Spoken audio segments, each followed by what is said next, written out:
नमस्कार नमस्कार, मेरा नाम है राजीव कुमार बजाज यानी आरकेबी और मैं हूं इस वक्त एडवोकेट प्रदीप नाम्बियर जी के साथ। प्रदीप जी नमस्कार। नमस्कार सर, नमस्कार। और प्रदीप जी और मैं कहाँ हैं? नेशन नाउ पर। आज भी नेशन नाउ पर हैं, कल भी नेशन नाउ पर रहेंगे, हमेशा नेशन नाउ पर रहेंगे और नेशन नाउ हमेशा आपके साथ है। आप सब लोगों को जय हिंद, जय महाराष्ट्र, जय भवानी, जय शिवाजी, वंदे मातरम। वंदे मातरम। भारत माता की जय, जय हिंद। जय Hind. And to all our viewers in China, ni hao. To all our viewers in Japan, konnichiwa. Pradeep ji. Abariyako Jambo to our viewers in East Africa, South Africa, the continent of Africa, wherever they speak Swahili. And that's a lot of people. That's a whole lot of people, by the way. और हमारे केरल के जो viewers हैं उनको स्वागतम, हमारे तमिलनाडु के जो viewers हैं उनको वणकम। So प्रदीप जी, आप और आज भाई दूज है, आप सब लोगों को भाई दूज की बहुत बहुत बहुत बहुत शुभकामनाएं। तो for those who are celebrating and even those who are not celebrating, सबके लिए बहुत बहुत बहुत बहुत शुभकामनाएं। So Pradeep ji, Modi ji is not going to the ASEAN meetings, so Mr. Jairam Ramesh had to tweet, see, he's not going there, and people are making fun of that. I don't really understand. I mean, that is something that we should appreciate, that he doesn't want to meet Mr. Trump. He doesn't want to shake hands with Mr. Trump because he's been talking bullshit all the time. The kind of language that he's using, that is bad. It's not diplomacy. He will again try and say that, look, Mr. Modi, I stopped your war. So the best thing, avoid that person who's not diplomatic, who doesn't believe and behave like a statesman, who doesn't believe like the president of USA.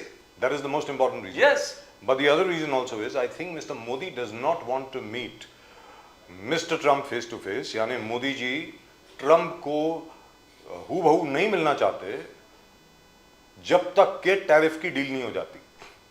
I think there's a delegation right now in America and they are negotiating in all likelihood, जैसा सबसे पहले यहाँ पर 24 और 25 अगस्त को इसी channel पर बोला गया, जो 25% पेनल्टी लगाई है वो जाएगी और बाकी जो 25% रेसिप्रोकल टैरिफ्स हैं they will come down to 16 or 17%, and that is bound to happen. Remember, you heard it here first.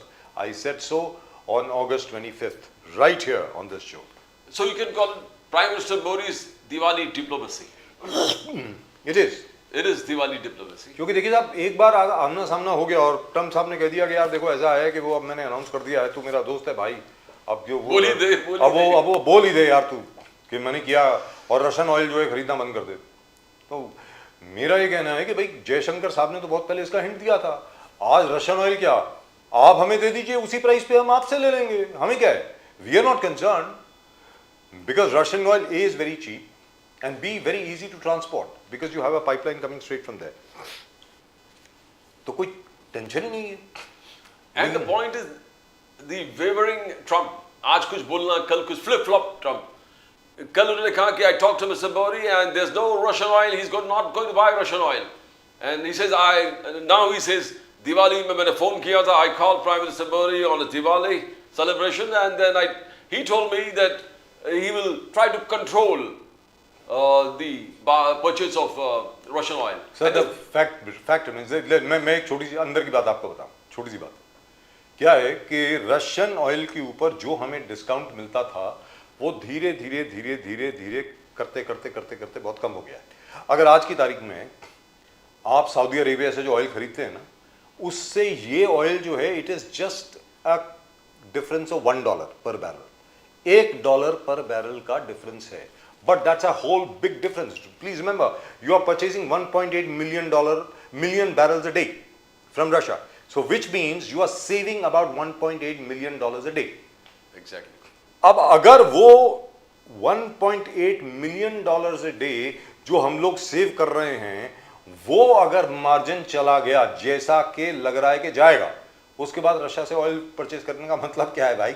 Because it is easier to transport it from Saudi Arabia and from the United Arab Emirates, will go there as Jaishankar साहब said. देखिए साहब, ऐसा नहीं है कि हमारी मोहब्बत Russian oil के साथ है, हमारी मोहब्बत हमारे 150 करोड़ लोगों के साथ है।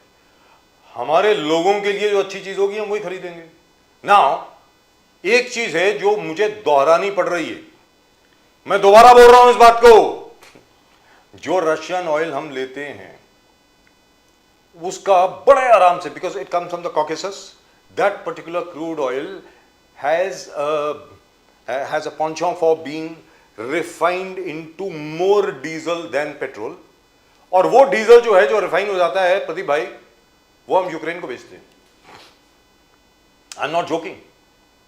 Ukraine is buying the maximum amount of diesel from India, and India is refining Russian oil to sell the diesel to Ukraine. So Ukraine is actually buying oil from Russia. बिल्कुल बिल्कुल। अरे यार, मतलब ट्रम्प साहब जरा आप देख तो लें आप क्या कर रहे हैं। गरीब। और आप खुद जो हैं वो 950 मिलियन डॉलर का यूरेनियम हर साल रशिया से खरीद रहे हैं, आपके सामने खड़े होके एंकरेज पे। There is a place called Anchorage in Alaska, जहां पर ट्रम्प साहब और व्लादिमीर पुतिन साहब का बहुत बड़ा समिट हुआ। ठीक है साहब, वहां पर व्लादिमीर पुतिन ने ट्रम्प साहब के सामने कहा, ever since you have become the president, the trade between Russia and USA has grown by 25%. अरे यार, एक तरफ आप बोल रहे हो रशिया को बॉयकॉट करो, तेल मत खरीदो, ये मत खरीदो, और आप खुद पैसे दे रहे हैं। You are giving US dollars to Russia. That's what Putin said right to your face.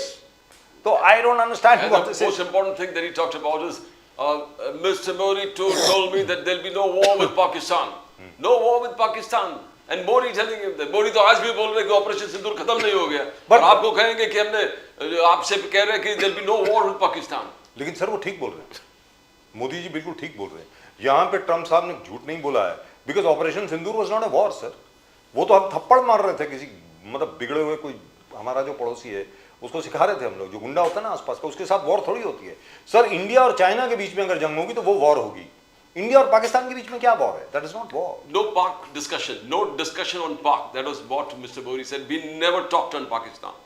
And what was the need to talk on Pakistan? Sir इनको सपने आ जाते हैं कभी कभी, पता नहीं क्या क्या सपने आ जाते हैं। वो क्या है कि वो जेफरी एप्स्टीन के साथ कुछ कर रहे थे, वो उनकी जो मिसेज हैं वो भी जेफरी एप्स्टीन के साथ हुआ करती थी, वहाँ पर ये मिली वगैरह वगैरह। बहुत बहुत चल रहा है अभी अमेरिका में, पता नहीं क्या कुछ चल रहा है। चलिए, लेकिन ट्रम्प साहब बहुत बड़े आदमी हैं, and the people of America seem to like that kind of a guy who grabs women, you know, by the what, and he says if you're a celebrity, women don't mind, they'll let you do whatever you want. That's what he says.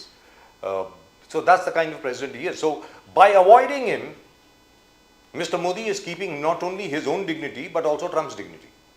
क्योंकि अगर मोदी के सामने इसने कुछ बोल दिया तो मोदी तो गुजराती में इसको 3-4 गाली सुना देगा, फिर क्या करेगा ये ट्रम्प। मतलब in any event, thank God Mr. Modi is not gone over there, and I am very very happy. In the meantime, if you have not subscribed to the channel को जरा सब्सक्राइब कर लें please. The fastest growing channel of the nation now. जी हाँ, The fastest growing channel of the fastest growing nation. channel of the nation now, absolutely. और एक चीज आपको बता दें, हिंदुस्तान के जो फॉरेन एक्सचेंज रिजर्व हैं, they have crossed all records of the past. Gold reserves have crossed all records of the past. So India is doing well.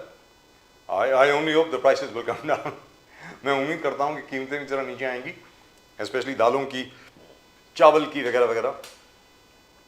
Can we go to our guest please, because we've got a very very interesting discussion lined up. There it is, Sameer Bhakra साहब, नमस्कार। नमस्कार नमस्कार। जय Siya Ram sir, जय सिया राम।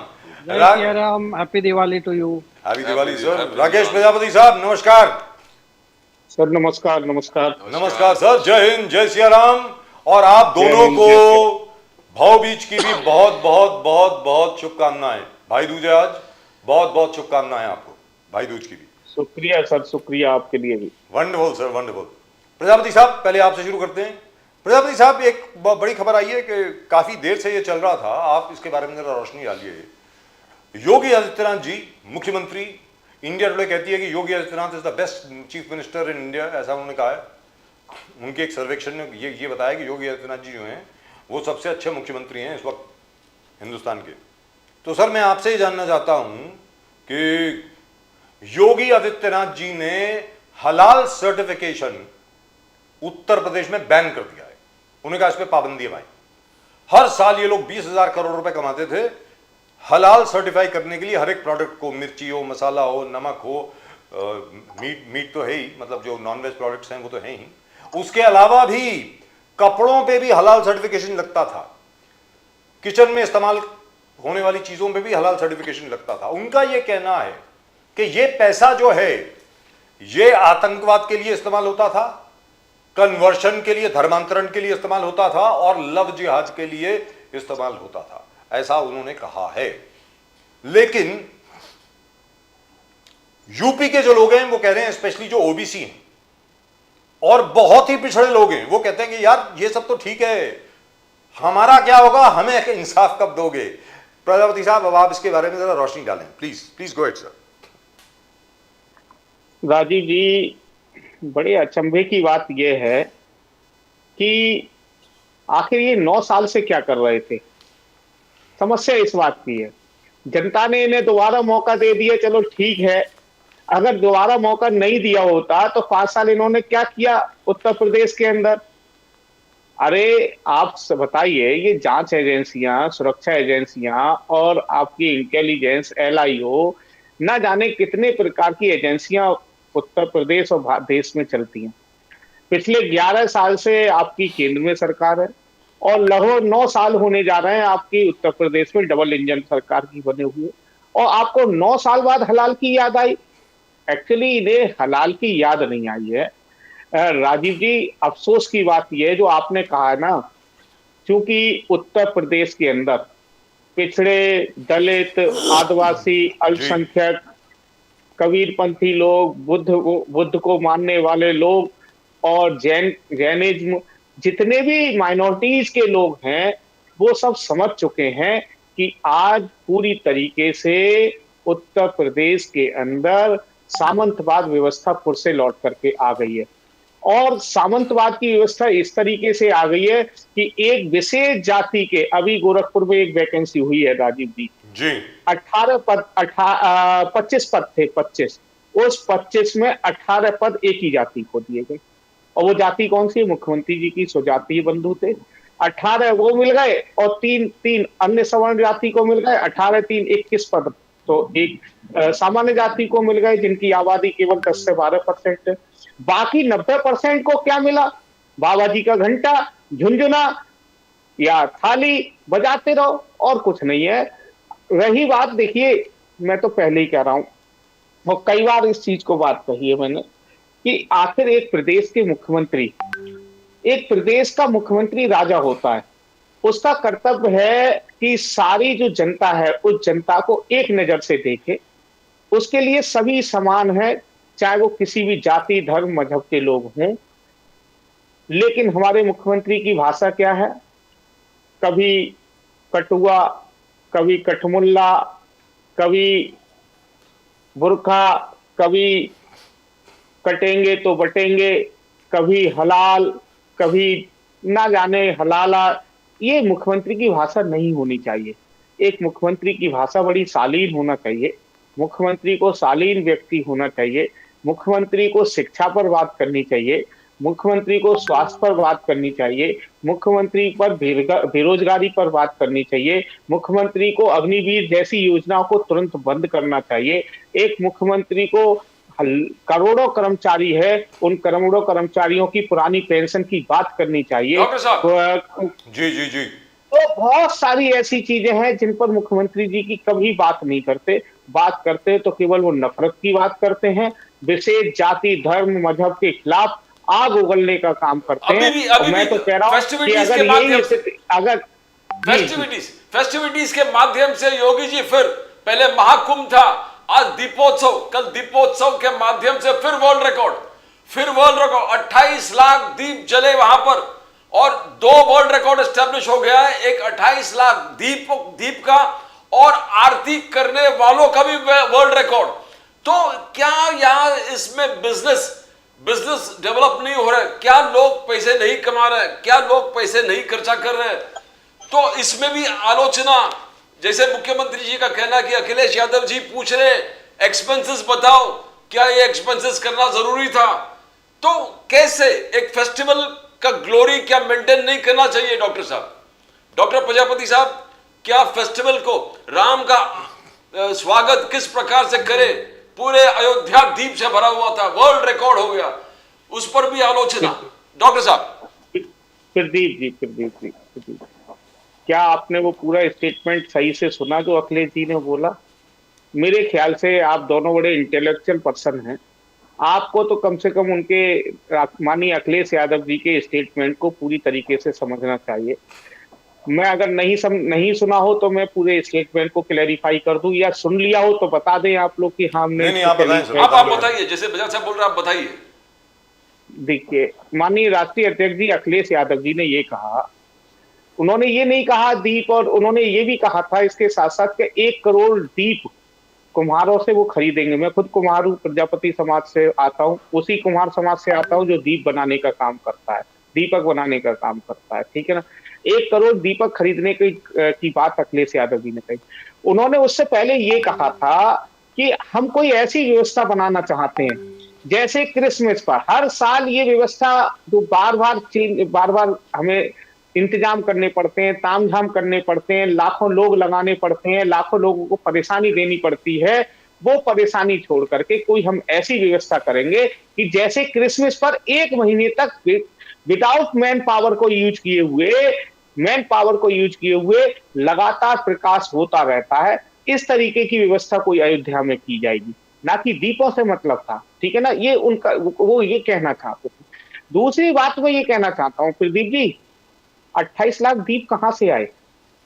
अभी मैं आज ही मुझे किसी ने अभी भेजा है, एक पेपर की कटिंग भेजा है कि ये जो इस बार दीप आए थे, सोचिए सर, यहां भी गुजरात मॉडल आ गया, यहां भी गुजराती आ गए, यहां भी गुजरातों ने कुम्हारों के पेट पर लात मारी है। उत्तर प्रदेश के कुम्हारों पर लात मारने का काम गुजराती लोगों ने किया है। और ये गुजरात से जो दीपक आए ना, ये 28 लाख दीपक अब की बार गुजरात से आए, और गुजरात से जो आए हैं वो कुम्हार के नहीं होंगे सर, कुम्हार के नहीं होंगे, वो किसी अडानी की फैक्ट्री से निकले होंगे, किसी अंबानी की फैक्ट्री से निकले होंगे, किसी ना किसी गुजराती बड़े व्यक्ति की फैक्ट्री से बनकर के निकले होंगे। वो आम आदमी के कुम्हार के नहीं थे। क्यों? क्योंकि आम आदमी के कुम्हार से निकले हुए होते तो आज अयोध्या के सैकड़ों कुम्हारों के नंबर मैं आपको दे दूंगा। उन्होंने बताया था कि हर साल डील उनसे होती थी, 1,50,000 दीपक की डील होती थी। इस बार उनसे कोई डील नहीं हुई है। वो बेचारे परेशान हो गए। उन्होंने कर्जा लेकर के जो है दीपक बना करके स्टॉक किया था, वो उनका स्टॉक खराब हो गया है। आप समझिए, जो व्यक्ति 1 लाख दीपक की तैयारी करता था, जिससे हर साल 1 लाख रुपए दीपक खरीदे जाते थे, इस बार उसने 1 लाख की तैयारी कर रखी थी, लेकिन उनसे लिया ही नहीं गया, पूरा गुजरात से ले लिया गया। ये क्या करने चाह रहे हैं? हर देश, आपको पता ही है, हर जगह गुजराती। गंगा एक्सप्रेस में बन रहा है अभी, उसमें पूरी तरीके से गुजरात लॉबी हावी है। पूरे ठेका गुजराती के, आटा गुजराती, चावल गुजराती, तेल गुजराती, नमक गुजराती। आप बताइए मुझे कि कौन सी चीज गुजरात से नहीं आ रही? ये हाल करके रख दिया इन्होंने देश का। Let me go straight across to Sameer Bagre sahab. Bagre sahab, is this true? I don't know because I have not confirmed it. लेकिन प्रोफेसर प्रजापति अगर कह रहे हैं तो सही होगा। इन्होंने कहा है कि जो लोकल कुम्हार जो हैं, जो दीप बनाने वाले हैं, उनसे दीप नहीं खरीदे गए, उनसे दीपक नहीं खरीदे गए, बाहर से मंगाए गए। सर, ये तो अन्याय हो गया ना सर। यूपी के कुम्हारों के साथ, प्रजापति समाज के साथ तो अन्याय हो गया ना सर ये। समीर बागरे साहब प्लीज। राजीव जी, ये जो प्रजापति साहब जो आरोप कर रहे हैं जी, अगर इनके पास कुछ भी इसका प्रूफ रहता तो अभी तक माननीय अखिलेश यादव जी ने एक प्रेस कॉन्फ्रेंस करके उसकी बड़ी हेडलाइन बनाई थी। देखिए समीर जी, इसलिए क्योंकि आगे आप झूठ ना परोसाएं, इसीलिए बीच में बोल रहा हूँ। आगे आप झूठ ना परोसाएं। मुझे तो अखिलेश यादव जी ने ट्वीट किया है वीडियो, में सुनवा देता हूँ आपको, सुनवा देता हूँ। सर हम लोग कैरी कर सकते हैं। आप प्रूफ दिखाइए ना, वीडियो आप प्रूफ दिखाइए, आप प्रूफ दिखाइए। अखिलेश यादव जी कोई प्रूफ नहीं है।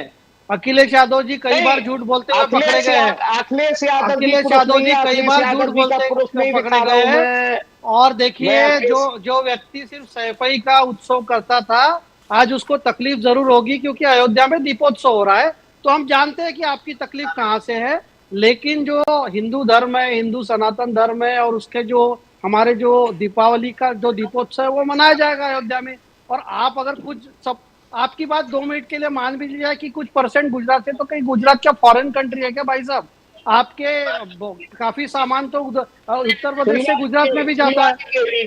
वीडियो सुनवा दीजिए। अरे किसका वीडियो है भाई साहब, ये ऐसे थोड़ी होता अरे है। ये वीडियो वहां के अयोध्या के कुम्हारों का है, ये वीडियो अरे अयोध्या के कुम्हारों का अरे है।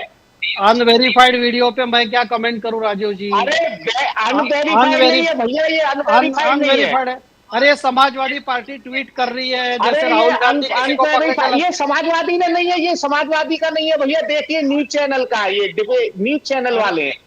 अरे All right, मुझे तो दिख भी नहीं रहा वहाँ कौन सा let us news assume for a channel है। minute. और अगर आपके पास प्रूफ है तो आप प्रेस कॉन्फ्रेंस कीजिए। बाप- मेरा कहना है नहीं। कि अगर आपके पास प्रूफ है तो प्रेस कॉन्फ्रेंस कीजिए। आपको प्रजापति कौन जी, रोक रहा है? प्रजापति जी आप ये भेज दीजिए ना, प्रजापति जी आप ये मुझको भेज दीजिए ना please, please send. Prajapati ji भेज रहा हूं, भेज। आप जरा मुझको व्हाट्सएप कर दीजिए। लेकिन समीर बागरे साहब, it is quite true as you said, Gujarat is also a part of India, सीधी बात है, there is no problem at all. आप गुजरात से लीजिए, बंगाल से लीजिए, जहां से, लेकिन जो लोकल कुम्हार हैं उनका भी तो कुछ हिस्सा होना चाहिए ना सर। लेकिन अयोध्या में Rajeev ji, there is celebration होनी नो चाहिए वगैरह। Proof why we are discussing So- an so- issue which so- doesn't so have we any will- proof। so we Only shall- Praja- so we only shall await the Prajapati ji proof. बोल रहे हैं। Sir we shall await the evidence yes yes definitely कि we shall UP await the UP government ने कोई tender float किया होगा, कोई वहां से कुछ गया होगा वगैरह वगैरह वगैरह, ये सब हुआ होगा। Let's be very clear. But the other matter, जो हलाल सर्टिफिकेशन है यूपी के अंदर उस पर बैन लग गया है सर, बाकी देश में बैन क्यों नहीं लगा है? महाराष्ट्र में भी लगना चाहिए, हर जगह पे लगना चाहिए। जैसा अगर मान लीजिए योगी आदित्यनाथ जी ठीक बोल रहे हैं, और ठीक ही बोल रहे होंगे, उनको तो ब्रीफिंग होगी, 20,000 करोड़ रुपए सालाना जो अथॉरिटी है हलाल सर्टिफिकेशन जो देती थी, वो कमाते हैं 20,000 करोड़ रुपए। और उन्होंने ये कहा है कि ये पैसा जो है ये आतंकवाद के लिए इस्तेमाल होता है, धर्मांतरण के लिए इस्तेमाल होता है, और लव जिहाद के लिए होता है। So don't you think this thing should be investigated and such organisation should be banned all over the country sir? Why just UP? ये तो एंटी नेशनल चीज है ना सर, ये तो देशद्रोही चीज है। अब आप बोले सर बागरे साहब। नहीं डेफिनेटली आदरणीय मुख्यमंत्री योगी जी ने जब पॉलिटिकल इस्लाम की बात की, उसी कॉन्टेक्स्ट में उन्होंने ये हलाल सर्टिफिकेशन की बात की, और उन्होंने सबके सामने रखने की कोशिश की कि हलाल सर्टिफिकेशन इन्होंने कहाँ तक चीज लेके गई। आप कपड़े का हलाल सर्टिफिकेशन कर रहे हैं, आप सोप का कर रहे हैं, आप पैकेजिंग का कर रहे हैं। भाई साहब हलाल सर्टिफिकेशन चालू हुआ था मीट के लिए, जो कि एक एक्सपोर्ट ओरिएंटेड यूनिट्स के लिए या इसके लिए चालू हुआ था। अब इन लोगों ने एक अपना इकोसिस्टम बना के यहाँ तक उसको लेके आए। अगर यूपी सरकार ने उसको बैन किया है, डेफिनेटली बाकी सरकार सर भारत जूतों पे सरकार- भी है बागरे साहब, you'd be अरे हर surprised to चीज know में, it is on her shoes चीज also, में। socks also, pants also। हर चीज में, यानी हर चीज में देखिए क्या इकोसिस्टम ने क्या अपना घर बना के रखा है कि हलाल सर्टिफिकेशन का कहाँ तक इस्तेमाल कर रहे हैं। और ये कोई हलाल certification is not statutory required. No, it is आप not. समझिए food and food F- standard जो है उसका FS सर्टिफिकेशन अलग है, Only FSSAI, that's it, that is all। FSSAI का ही सर्टिफिकेशन लागू That's है, it। लेकिन ये लोग उसको हर चीज में लेके आए। देखिए हमारे देश में ऐसी कई चीजें पिछले 50-60 साल से घर कर गई है, एक एक चीज सब बाहर ला रहे हैं। हमारे को जो जो ध्यान में आ रहा है हम सब बाहर ला रहे हैं, और अगर यूपी में हुआ है तो महाराष्ट्र में भी होगा, देश में होगा। अगर ये पैसा कहाँ इस्तेमाल हो रहा है, क्योंकि उसमें भी कोई हलाल जो सर्टिफाइड कंपनीज थी वो भी कुछ एम्पैनल्ड है, लेकिन उसके अलावा कुछ फर्जी कंपनियां उसको सर्टिफाई कर रही थी। तो योगी जी ने वो फर्जी कंपनियों के बारे में भी बोला है, और योगी जी ने हलाल सर्टिफिकेशन के भी बारे में बोला है, और detail inquiry is going on. और इसका कॉन्टेक्स्ट आप But समझिए here, कि which is okay. But here, I just want to say this: it is not as if it's only Muslim companies which are involved. There are lots of, हर एक ने बहती गंगा में हाथ धोना शुरू कर दिया सर, ये भी आपको बता दूं, ये हलाल सर्टिफिकेशन को लेकर के। It's a very big racket. Let me tell you this: it's a huge scam, and I think it should be investigated properly. But here, I must congratulate you. Number one, foreign exchange reserves are at their highest right now. We are above $700 billion worth of foreign exchange reserve. Gold reserves are at their highest ever. Hindustan में इतने कभी gold reserve नहीं हुए sir. It is absolutely fantastic, really and truly. And number two, the other thing, ये मैं आपसे पूछना चाहता हूँ. I'm sure प्रजापति साहब will also have something to say to that, and maybe Pradeep ji will also have something to say to that. Sir, आपको मालूम है ना? For our railways, we just purchased 31,000 wheels. 31,000 wheels for the new क्या है वो, which is the new sir, जो train चली है अभी, Vande Bharat Vande Bharat Express, and they've all come from China, sir. They've all been purchased from China. all these wheels, 31,000. And it is worth millions and millions of dollars, this particular account. However, we were earlier purchasing it from Ukraine, then the Ukraine war started. We went to Japan, और Japan में शायद आपको मालूम होगा कि bullet train जो हमारे बिल्कुल ऑफिस के साथ में जिसका स्टेशन है, some Japanese suppliers, they actually tried to defraud the Indian government and the Japanese government. So finally we had to go to China. Now I'm not saying that's a bad thing. I think that's a very practical thing, and I think the government must be complimented. Let's be very, very clear. Work should not stop. अगर हम लोग यहां पर वो wheels बनाने की कोशिश करते सर, तो अगले 10 साल लग जाते. So let me tell you very frankly, जो आत्मनिर्भर भारत का ये मतलब नहीं है कि हर चीज यहीं बननी चाहिए. आत्मनिर्भर भारत का मतलब है जो प्रैक्टिकल है वो करो. And I must compliment the government कि वहां से अगर सप्लाई चेन बहुत अच्छी है, प्लीज ले लीजिए, जहां मर्जी से लो. Just like we are buying oil from Russia. Fantastic. आप बोले सर इस पे बाकी साहब. देखिए, पिछले 11 साल से प्रधानमंत्री मोदी जी के नेतृत्व में मेक इन इंडिया और आत्मनिर्भर भारत के ऊपर विशेष फोकस लिया गया. देखिए, पहले जब डिफेंस का हमारा इंपोर्ट होता था तो उसमें भी मोदी सरकार ने क्लॉज डाला था कि आपको जो भी इक्विपमेंट्स बनाने हैं, कुछ पोर्शन आपको इंडिया में बनाना पड़ेगा, और उसके कुछ टेक्निकल क्लॉजेस भी डाले थे. और आप देखिए, आज वो दिन है और आज का दिन है. Now India is exporting it's defence equipments. Second thing, हमारा इलेक्ट्रॉनिक्स पहले पूरा चाइना से इंपोर्ट होता था. आज हमने एक कंड्यूसिव एनवायरनमेंट तैयार करके एप्पल कंपनी को यहाँ बुलाया. आज यूएस में जो भी आईफोन 17 जा रहे हैं वो भारत से बन के जा रहे हैं. 100%, तो 100%, देखिए ये जो देश के इतिहास में आत्मनिर्भरता पे जो फोकस आया है, महात्मा गांधी जी भी स्वदेशी का नारा देते थे. हमारे राष्ट्रीय स्वयंसेवक संघ पहले दिन से स्वदेशी के बारे में बोलते हैं. मैं ऐसा नहीं कहता हूं कि पहले की सरकारों ने स्वदेशी पे कुछ काम नहीं किया. This will be an injustice. लेकिन जो विशेष फोकस मोदी जी के नेतृत्व में स्वदेशी पे हुआ है, and he is very open about it. He is saying is vocal for local. आप उन्होंने दिवाली का संदेश में भी कहा है कि आप हमारे लोकल मैन्युफैक्चरर से खरीदिए. तो मैं प्रजापति जी से पूछना चाहता हूं कि अगर इतना भारतीय जनता पार्टी इतनी वोकल फॉर लोकल है, तो आप जो दियो की बात कर रहे हैं, तो डेफिनेटली उत्तर प्रदेश के हमारे कारीगरों को इससे ही दिए लिए गए होंगे. अगर कुछ दिए की कमी होगी और कोई बाहर से स्टेट से आए तो उसमें कोई गलत बात नहीं है. तो आत्मनिर्भर इसका मतलब है कि हमारे लोगों को ज्यादा से ज्यादा हमारा सामान मिलना चाहिए. और पहले ऐसा होता था कि लोग कुछ भी चीज चाइना से इंपोर्ट करते थे, यानी छोटे से छोटे फर्नीचर की चीजें, टाइल्स की चीजें, लैंप्स की चीजें. अभी आपको जानकर आश्चर्य होगा कि जो हमारे देश में सबसे बड़ा एक तबका है बच्चों का, उसके जो टॉयज इंपोर्ट होते थे वो चाइना से होते थे.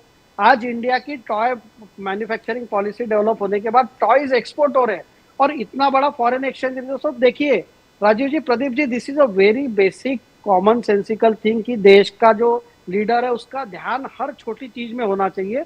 और इसके कारण ये आत्मनिर्भरता की पॉलिसी हुई है. राहुल गांधी ऑन रिकॉर्ड है. बागरे साहब, एक छोटी चीज आपको बतानी चाहिए मुझे. I'll just tell him and then you can ask.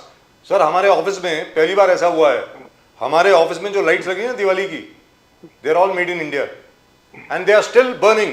They are still, कोई लैंप जो है वो फ्यूज नहीं हुआ है, कोई उड़ा नहीं है, कुछ नहीं हुआ है. स्वदेशी है सर, सब यहीं बनी है. आप पिछले अभी इतने सालों से चाइना का माल आता था, अभी तक उड़ जाती और शायद आग भी लग जाती बिल्डिंग में. जी बोलिए. समीर बाकरे साहब, Diwali diplomacy of prime minister Modi की we are not going to meet Modi जी.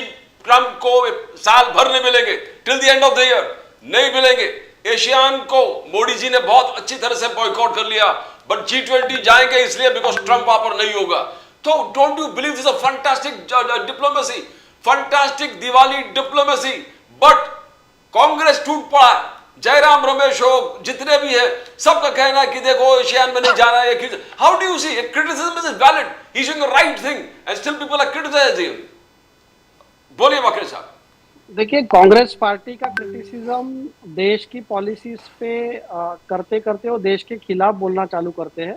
मुझे एक बताइए कि अगर मोदी साहब आसियान में नहीं जा रहे तो ये उनके कोई शेड्यूल के हिसाब से होगा, उनका कोई प्लानिंग होगा. ऐसे तो नहीं है ना कि हम लोग ट्रम्प साहब से मिलेंगे ही नहीं, इसके लिए हम नहीं जा रहे.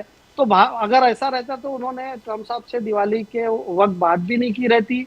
उसके पहले उन्होंने ट्रम्प साहब से पाकिस्तान के ऊपर जो उनका कॉल आया था उसमें उन्होंने उनको बताया था. तो ऐसा कुछ भी नहीं है कि हम ट्रम्प साहब को अवॉइड करना चाहते.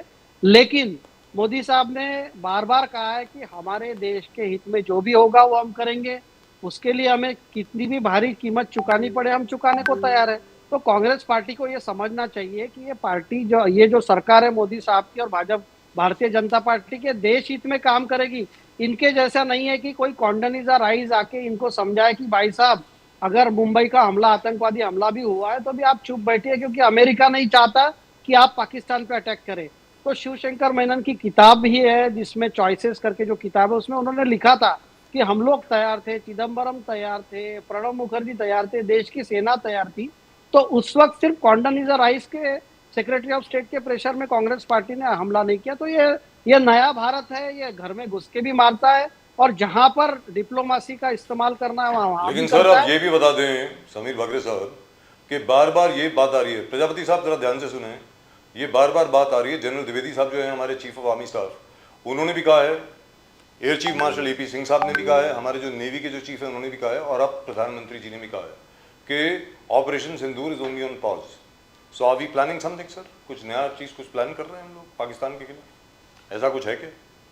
देखिए राजीव जी, ऑपरेशन सिंदूर इज कंटिन्यूइंग, इसका मतलब है कि हम लोग पाकिस्तान पे कंटिन्यू वॉच रख रहे हैं। Any misadventure on the part of Pakistani army और Pakistani terrorist will be dealt with in continuation of what operation Sindoor stood for. So हम लोग हमेशा तत्पर है और इसीलिए operation Sindoor means that there is no normalisation of military operation with Pakistan. Borders are very well guarded, हमारा sea well guarded है, हमारी एयरफोर्स रेडी है। ऑपरेशन सिंदूर का खौफ पाकिस्तान के मन में है और इसीलिए बार बार वो जाके अमेरिका के पास जा रहे हैं, उनके आर्मी के जनरल जा रहे हैं कि भाई साहब हमको हिंदुस्तान के खौफ से बचाओ, और हम लोग हमारे घर में बैठ के शांति से दिवाली मना रहे हैं। तो इसमें मुझे लगता है कि कांग्रेस पार्टी को क्या तकलीफ हो रही है। हमारे देश में अगर आपने जैसे बताया कि हाईएस्ट फॉरेन एक्सचेंज रिजर्व है, हाईएस्ट गोल्ड रिजर्व्स है, हमारा डेवलपमेंट अच्छा हो रहा है, जीएसटी की वजह से आज 6.5 लाख बिलियन डॉलर्स की खरीदी हो, सब अच्छा हो रहा है। तो ये कांग्रेस पार्टी को क्या पड़ी है सर? लेकिन कीमतें कम नहीं हो रही भाई। हम क्यों ट्रम्प के पास जाए? अगर ट्रम्प बार बार हमारे पीछे आने को तैयार है तो हम तो चाहेंगे कि अमेरिका हमारे साथ खड़ा रहे। Sir but I have a problem with you personally Sameer Bhakare साहब। दिवाली सूखी दिवाली रही सर, अब सिर्फ हैप्पी दिवाली विश करने से कुछ नहीं हुआ, कुछ भेजना पड़ेगा। मिठाई विठाई कुछ नहीं आई आपकी तरफ से? क्या बोल रहे हैं सर? कुछ तो करो। I want to ask Prajapati साहब सर। कंटिन्यू बाकरे साहब, पॉलिटिकल इस्लाम पे जो योगी आदित्यनाथ जी ने इशू उठा लिया है ना, देश संविधान से चलेगा। व्हाट योगी आदित्यनाथ जी शरिया से नहीं चल सकता। Political Islam has been hammering and attacking Sanatan Dharma since edges. तो अगर इस चीज को हाईलाइट कर दिया तो पूरे देश से इस पे हाँ हुआ ये हल्ला क्यों हो रहा है? What do you think, what was wrong? देश शरिया से नहीं चल पाएगा। बाकरे साहब देखिए प्रदीप जी, योगी आदित्यनाथ जी ने कहा है वो एक हिस्टोरिकल रियलिटी है। आज मोरक्को से मलेशिया और पूरा मिडिल ईस्ट, हम लोग देखते हैं कि आज 57 कंट्रीज इस्लामिक हो चुके हैं। तो ये पॉलिटिकल इस्लाम का पर्पस क्या है? ये धीरे धीरे हमारी डेमोग्राफी बढ़ाते हैं, फिर उनको पॉलिटिकल पावर चाहिए, उसके बाद पॉलिटिकल पावर से वो अपने कानून लागू करते हैं। मुझे बताइए पूरे दुनिया में सबसे ज्यादा डेमोक्रेसी कहाँ चल रही है? वो तो हिंदुस्तान में चल रही है। और आपको याद होगा कि जावेद अख्तर साहब ने अटल बिहारी जी को एक सवाल पूछा था कि जिन्ना ने जिन ताकतों को इस्तेमाल करके पाकिस्तान का गठन किया, क्या बीजेपी वही ताकतें इस्तेमाल करेगी? तो अटल बिहारी जी का बहुत सुंदर जवाब है कि भारत एक लोकतांत्रिक देश है। ये भाजपा और आरएसएस की वजह से नहीं है, ये भारत एक लोकतांत्रिक देश है क्योंकि यहाँ के 82% हिंदू है और हिंदू को सोचने का तरीका अलग है। जो भगवान को नहीं मानता वो भी हिंदू है। हिंदू कोई एक किताब से जुड़ा नहीं है, हिंदू कोई पैगंबर से जुड़ा नहीं है। ये अटल बिहारी जी का जवाब है जावेद अख्तर साहब के लिए। तो political Islam is a reality. आज हम देखेंगे कि दुनिया भर के मुल्कों में जहां जहां इस्लाम का एक्सपांशन पॉलिटिकल पर्पसेस के लिए हो रहा है, आज आप यूरोप में देखिए संघर्ष चल रहा है। और योगी जी ने बोला है कि सनातन धर्म के ऊपर प्रहार करने का काम पॉलिटिकल इस्लाम करता है। तो डेमोग्राफी इज योर डेस्टिनी। अगर आपकी डेमोग्राफी धीरे धीरे चेंज होती है तो आप मुझे बताइए, ये जो लेफ्ट इकोसिस्टम है, ये सेक्युलरिज्म वाले हैं, ये फ्री प्रेस की बात करते हैं, ये कौन से इस्लामिक कंट्री में इनको खड़ा किया जाता है? क्या पाकिस्तान में जितने हिंदू थे आज वो उतने हिंदू है? क्या बांग्लादेश में हिंदुओं की आवाज सुनी जाती है? ऐसा मुझे एक मुल्क बताइए कि जिसमें ये ऐसा हो रहा है। जी, alright, let me go to Prajapati साहब। प्रजापति साहब, एक माशाल्लाह बड़ी चीज़ है जो अभी सामने आई है। ये पहले एक्चुअली आम आदमी पार्टी ने ट्राई किया था पहले, and after that in 1995 they won, what was it, 2015 they won a huge victory, they won 67 out of 70 seats. Akhilesh Yadav ji ने भी वही अनाउंस किया है सर। उन्होंने कहा है कि एक एक लोकल डिस्ट्रिक्ट के लिए लोकल मैनिफेस्टो बनेगा, लोकल प्रॉब्लम्स को लेकर के हम लोग चलेंगे, स्थानीय समस्याएं जो हैं उनको लेकर के समाजवादी पार्टी अब आगे चलेगी।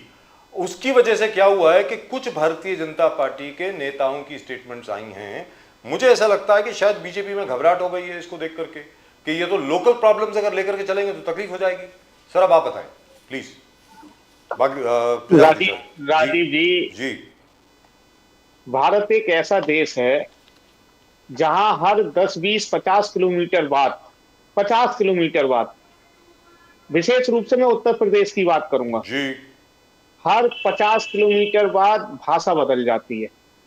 अगर जहां मैं रहता हूं बरेली, बरेली से केवल 50-60 किलोमीटर दूर शुरू हो जाता है शाहजहांपुर जिला, वहां की भाषा शैली कुछ अलग है। उसके बाद 50 किलोमीटर कासगंज है लगभग, वहां पर ब्रज भाषा शुरू हो जाती है। 50 किलोमीटर 60 किलोमीटर बाद जाकर के मुरादाबाद है, वहां पर पश्चिमी भाषा बोलना शुरू हो जाती है। उसके बाद और चले जाए सहारनपुर, बागपत, तो वहां की भाषा शैली अलग है। जी, पूर्वांचल की भाषा शैली अलग है, कहीं भोजपुरी बोली जाती है, कहीं कुछ बोली जाती है, ब्रज भाषा, हिंदी भाषा, ना जाने कितनी तरीके की भाषा। इसी प्रकार से हर जिले की समस्याएं भी अलग अलग हैं। कहीं पर बाढ़ की समस्या, कहीं सूखे की समस्या, कहीं ठंड की समस्या, क्योंकि उत्तराखंड के पास जो लगे हुए जिले हैं वहां पर जो है मौसम ठंडा रहता है, तो वहां ठंड की समस्या। जो गंगा किनारे के गांव हैं वो जिले हैं, वहां पर बाढ़ की समस्या। तो निश्चित रूप से भारतीय समाजवादी पार्टी के राष्ट्रीय अध्यक्ष अखिलेश जी ने जो निर्णय लिया है, उस निर्णय लेने से जब जिले वाइज मैनिफेस्टो जारी होगा तो हर जिले की समस्याओं को, एक एक समस्या को, छोटी मोटी, क्योंकि देखिए जब प्रदेश स्तर का मैनिफेस्टो बनता है तो उसमें सभी समस्याएं नहीं आ सकती, Correct. लेकिन जब जिले वाइज समस्याएं आएगी तो हर जिले की छोटी से छोटी समस्या भी उसमें आ जाएगी और उस समस्या को ध्यान में रखते हुए समाधान करने का प्रयास किया जाएगा। एक बात मैं कहना जरूर चाहूंगा कि माननीय राष्ट्रीय अध्यक्ष जी अखिलेश यादव जी जो सोच लेते हैं, उनका विजन बहुत बड़ा है, वो विजनरी व्यक्ति है, टेक्नोलॉजी में महारत हासिल है। मैं कहता रहा हूं, अरे समीर जी 9 साल हो गए आपकी सरकार को चलती हुए, पिछले केवल 22 महीने में, जब समाजवादी की सरकार थी, 22 महीने में आगरा एक्सप्रेस वे बनवा दिया था 350 किलोमीटर लंबा, 350 किलोमीटर 22 महीने में। आपकी सरकार को 9 साल होने जा रहे हैं, गंगा एक्सप्रेस वे नहीं बनवा पा रहे हो आप। 24 महीने के अंदर लखनऊ के अंदर इकाना स्टेडियम बना करके तैयार कर दिया था, बिल्कुल तैयार कर दिया था। और सैफई का स्टेडियम एक किस्त रह गई थी, वो किस्त अगर पड़ जाती तो वो भी स्टेडियम तैयार हो जाता। यानी अंतरराष्ट्रीय स्तर के दो स्टेडियम एक कार्यकाल में बन करके तैयार हो जाते। अरे शर्म आनी चाहिए आपकी सरकार को। आपकी सरकार 9 साल में एक स्टेडियम नहीं बनता पाई, एक स्टेडियम नहीं बनवा पाई। हाँ, बस एक काम आपको आता है, नाम बदलना आता है। इकाना स्टेडियम का नाम बदल दिया। जो जो चीजें थी उत्तर प्रदेश के अंदर समाजवादी ने बनाई थी, 100 नंबर समझ लेकर के आए, उसे 112 नंबर कर दिया। 102 नंबर का बदलने का काम किया, 108 नंबर को बदलने का काम किया। जो चीजें समाजवादी ने की उसको बस नाम बदलने का काम आप लोगों ने किया, इसके अलावा कुछ हो ही नहीं रहा आपसे। लेकिन प्रजापति साहब, एक चीज तो है कि अभी अभी जो लखनऊ के पास नई ब्राह्मोस की जो फैक्ट्री बनी है, वहां से जो पहला बैच है ब्राह्मोस मिसाइल का, वो इंडियन आर्म फोर्सेस को डिलीवर हुआ है सर। वहां जो फैक्ट्री बनी है उन्होंने they have delivered it sir, अभी अभी डिलीवर हुआ है वो। तो L&T की जो आगे फैक्ट्री है, उन्होंने they have started to make what used to be called the Bofors gun, now it is the new artillery piece, हमारा 155 मिलीमीटर जो है, which is actually a copy of the old Bofors gun, but it has got new changes in it, which is absolutely fantastic. उसके अलावा एक और भी चीज आपको बता दूं, वो जो एलएमएल वेस्पा वाली कंपनी है, साउथ वाली जो कंपनी है, उनके नए नाम से उन्होंने सर उत्तर प्रदेश में नए एपीसीज बनाने शुरू कर दिए, armed personal carriers which can not be shot. उसके तो टायर ऐसे हैं जो नए बने हैं, उसके अंदर अगर 50 कैलिबर मशीन गन की भी गोली डाल दें तो टायर को कुछ नहीं होता। ये सारा यूपी से बना है सर, और अभी डिलीवर भी हो गया। तो सर आप तो कह रहे हैं कुछ नहीं होता, कुछ नहीं हुआ यूपी में, ये तो हो रहा है ना सर। और फैक्ट्री में लिहाजा अगर ये चीजें बन रही हैं तो लोग काम भी कर रहे होंगे। अब यूपी के लोग काम कर रहे हैं कि नहीं मुझे मालूम नहीं है, लोग काम कर रहे हैं। लेकिन अब आप बताएं प्रजापति साहब प्लीज। नहीं देखिए राजीव जी, अगर कोई काम अच्छा हो रहा है तो उसकी तारीफ करने में कोई दिक्कत नहीं है, ठीक है, मुझे मुझे मेरा मानना यह है। लेकिन क्या हो रहा है, क्या चीजें हो रही है राजीव जी, जब सरकार जाती है ना तब पता चलता है। अभी तो आप कुछ भी कह दो, अभी सब कुछ हरा भरा नजर आ रहा है, ठीक है ना। जैसे कांग्रेस गई तो कांग्रेस के घोटाले भाजपा ने खोले, ये एक बार जाने दीजिए, इनके घोटालों की झड़ी निकलेगी, ठीक है ना। ऐसी आप समझिए ये लोग कितना झूठ बोल बोल करके अभी उत्तर प्रदेश के अंदर 50 लाख जनधन खाते बंद किए गए। 50 लाख जनधन खाते बंद। ये जनधन खाते किसके थे? अरे योगी जी बड़ी लंबी चौड़ी बातें कर रहे हैं कि उत्तर प्रदेश में इतना हो गया, एमएम साइन हो गया, इतनी अर्थव्यवस्था हो गई। आखिर उत्तर प्रदेश की तब भी 80% जनसंख्या 5 किलो राशन क्यों ले रही है? मुझे तो इस बात का जवाब नहीं मिल रहा। आखिर बंद करिए ना फिर ये राशन। अरे आप कह रहे हो सेविंग के लिए इतनी ये राशन बंद करना चाहिए भाई। उसका सर्वे कराए ना। अब इसका मतलब आपने कुछ नहीं किया। अरे एक बात बता दें समीर जी, को एक डाटा दे दे मुझे, पिछले 9 सालों में आपकी सरकार है, आप लगातार राशन केंद्र से मिल रहा है, कितने % की कमी हुई है उत्तर प्रदेश के अंदर राशन देने वालों? ये डाटा ले लीजिए जरा। अगर नहीं हुई है तो इसका मतलब आपका विकास कोरा कागज है, आपका विकास केवल हवाई है, आपका विकास केवल कागजों पर है, आपका विकास केवल आंकड़ों पर है, वास्तविकता पर जमीन पर नहीं है। अगर है तो भाई कुछ लोगों को तो उस लिस्ट से निकलना चाहिए, नहीं चाहिए? निकालिए उस लिस्टों को, नहीं निकाल रहे ना। डॉक्टर प्रजापति पॉलिटिकल इस्लाम पर राजीव जी इस समय बड़ी समस्या है उत्तर प्रदेश के अंदर, बहुत बड़ी समस्या। बोलिए। आप क्या हो या ना हो पता नहीं, आलू होता है पंजाब में और उत्तर प्रदेश में, 2 ही प्रदेशों में ज्यादा होता है। पूरे उत्तर प्रदेश के अंदर एक डीएपी का कट्टा नहीं मिल रहा है। मैं खुद परेशान हूं, मेरा खुद आलू लगने के लिए है, लेकिन एक डीएपी का कट्टा नहीं मिल पा रहा है ये। और अभी थोड़े दिनों पहले जब धान की खेती थी तो यूरिया नहीं मिल पा रहा था। ये स्थिति इन्होंने किसानों की कर दी है, ये स्थिति इन्होंने। और आलू की फसल खराब होगी पंजाब में, और पंजाब में तो खराब होगी ना फसल। तो आलू की फसल तो पूरी पंजाब में तो खत्म होगी ना सर इस बार तो। आलू की फसल पंजाब में खराब हो गई, हिमाचल में खराब हो गई, बाकी ये उत्तर प्रदेश में ये लोग खराब कर दे रहे हैं। अगर किसान को डीएपी नहीं मिलेगी, अब मिल भी रही है तो नकली डीएपी मिल रही है। अगर प्राइवेट दुकानों पर जाकर के खरीद रहे हैं तो उसका भरोसा ही नहीं है। आए दिन लगातार अभी मेरे जिले में ही जो है 2 जगह पर नकली खाद बनते हुए पाया, डीएपी नकली बनता हुआ पाया गया। अरे आप जब सरकारी मुहैया नहीं कराओगे तो मजबूरी में तो किसान जाएगा ही ना कहीं तो जाएगा, कहीं ना कहीं से तो खरीदेगा। अब वो पता चल रहा है कि 1650, 1800-1700 रुपए का कट्टा खरीद रहा है, जो 1200 रुपए में मिलना चाहिए, 450 रुपए तो वो ज्यादा दे रहा है। और 450 रुपए ज्यादा देने के बाद उसे असली मिल रहा है या नकली मिल रहा है, इसे यही नहीं पता है। अब वो असली नहीं लगाएगा, नकली लगाएगा तो क्या उत्पादन होगा, क्या होगा? ये किसान मरा जा रहा है। इस चीज को लोगों को समझना चाहिए। डॉक्टर साहब चंगूर बाबा वो प्रोडक्ट था जो पॉलिटिकल इस्लाम, जो योगी आदित्यनाथ जी कह रहे हैं बार बार, जो सनातन धर्म पे प्रहार करता रहा इतने अरसों से। आज चंगूर बाबा जैसे लोग को योगी आदित्यनाथ काबू में लेके उनको जेल में डाल दिया, बुलडोजर चला दिया, अलग अलग चीज उन्होंने। तो ये जो प्रहार हो रहा है, देश संविधान से चलेगा, शरिया से नहीं। शरिया के माध्यम से जब पॉलिटिकल इस्लाम बढ़ता जा रहा था तो इसको रोकने का काम भी तो है, तो रोकना जरूरी है कि नहीं? तो आज जो मुद्दा उठा है पॉलिटिकल इस्लाम का, आप डॉक्टर साहब आप you are student of history also. Pradeep ji मुझे हंसी इसलिए आ रही है कि झांगुर बाबा यस, बहराइच में सब कुछ था बहराइच में। और इसका पूरा का पूरा जो साम्राज्य फैला है ना, इसका पूरा जो साम्राज्य फैला है वो पिछले 7 सालों में फैला है, पिछले 7 सालों में। अब आप बताइए 7 सालों में किसकी सरकार थी? क्या समाजवादी की सरकार थी? क्या अखिलेश यादव की सरकार थी? क्या अखिलेश यादव द्वारा बनाया गया कोई डीएम था वहां पर? क्या अखिलेश यादव द्वारा बनाया गया कोई एसएसपी था वहां पर? क्या अखिलेश यादव द्वारा, समाजवादी द्वारा बनाया गया कोई लेखपाल था, कानून गो था? आप सोचिए, इसने 4 एकड़ में एक कोठी बनाई, 4 एकड़ में। वो 4 एकड़ में जो कोठी बनी, उसको किसी लेखपाल ने, किसी ने उसको पास किया होगा, कानूनगो ने बताया होगा, एसएसपी, डीएम, उस इन 4-5 सालों में, इन 7 सालों में लगभग 2-4-6-7 डीएम वहां बदले गए होंगे। क्योंकि डीएम 1-1.5 से ज्यादा नहीं रुकता है किसी भी जिले में, 1 या 1.5 साल की नियुक्ति रहती है। इन 6-7 सालों में बहराइच के अंदर 5-6 डीएम रहे होंगे, और एसएसपी तो 1 साल भी नहीं रुकता है, यानी लगभग 7-8 एसएसपी भी रहे होंगे, उस थाने के इंस्पेक्टर भी रहे होंगे, सीओ भी रहे होंगे, कुछ रहे होंगे।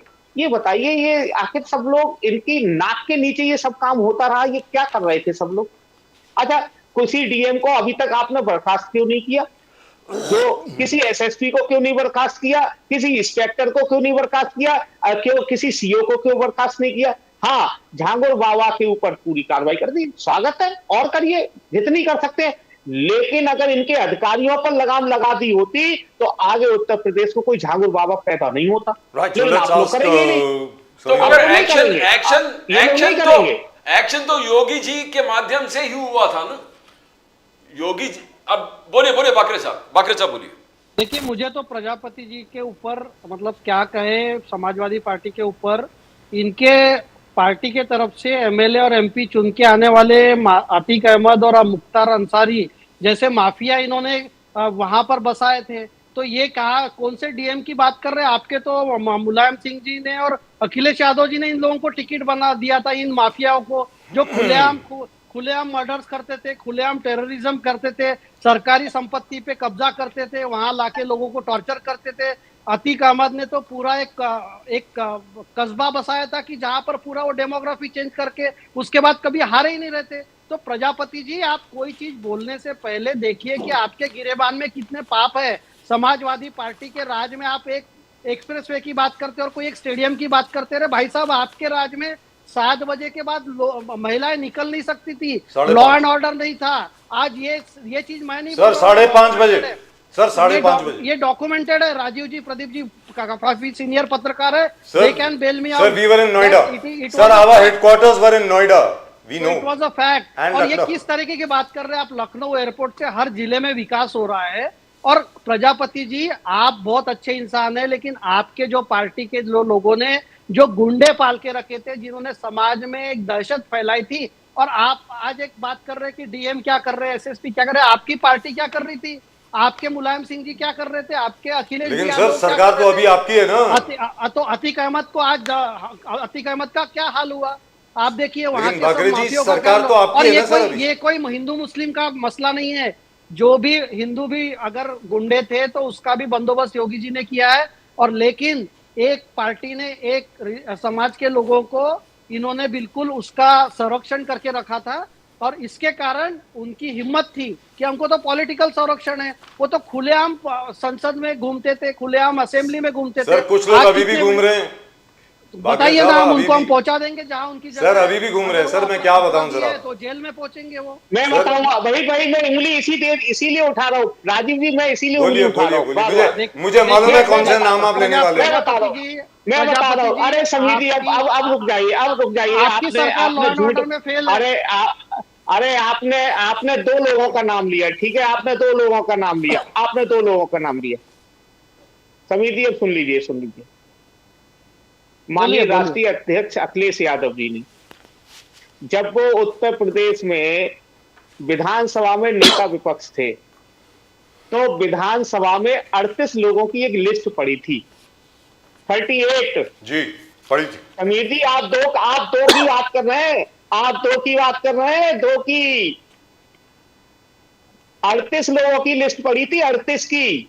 एक का भी इनकाउंटर छोड़िए, एक को भी आप सलाखों के पीछे भेज नहीं सकते, आपकी अरे हैसियत नहीं है, समाजवादी पार्टी आपकी की जो हैसियत नहीं है, महिला विधायक थी, आपकी उन्होंने हैसियत जैसा ही नहीं है। आवाज, 38 उन्होंने योगी जी की नाम पार्टी बताइए, के नाम। उनको सस्पेंड कर अरे दिया। वो आपने क्यों सस्पेंड किया? अरे समीर उनको क्यों जी, सस्पेंड अरे किया? समीर जी, 38 लोगों की लिस्ट है, 38 लोगों नाम की। नाम बताइएगा, भैया और नाम। 38 कौन न है? हो, मुख्यमंत्री 380 जी न के हो, या स्वजातीय हैं, 38,000 रहो, मुख्यमंत्री के जो स्वजातीय कानून तोड़ेगा हैं। उसको और 38 में उसको जेल में पहुंचा दिया जाएगा। एक को भी इनकाउंटर पे जो छोड़िए, आप कानून जेल में तोड़ेगा नहीं डाल सकते, वो जेल में एक जाएगा। को भी गिरफ्तार नहीं कर सकते।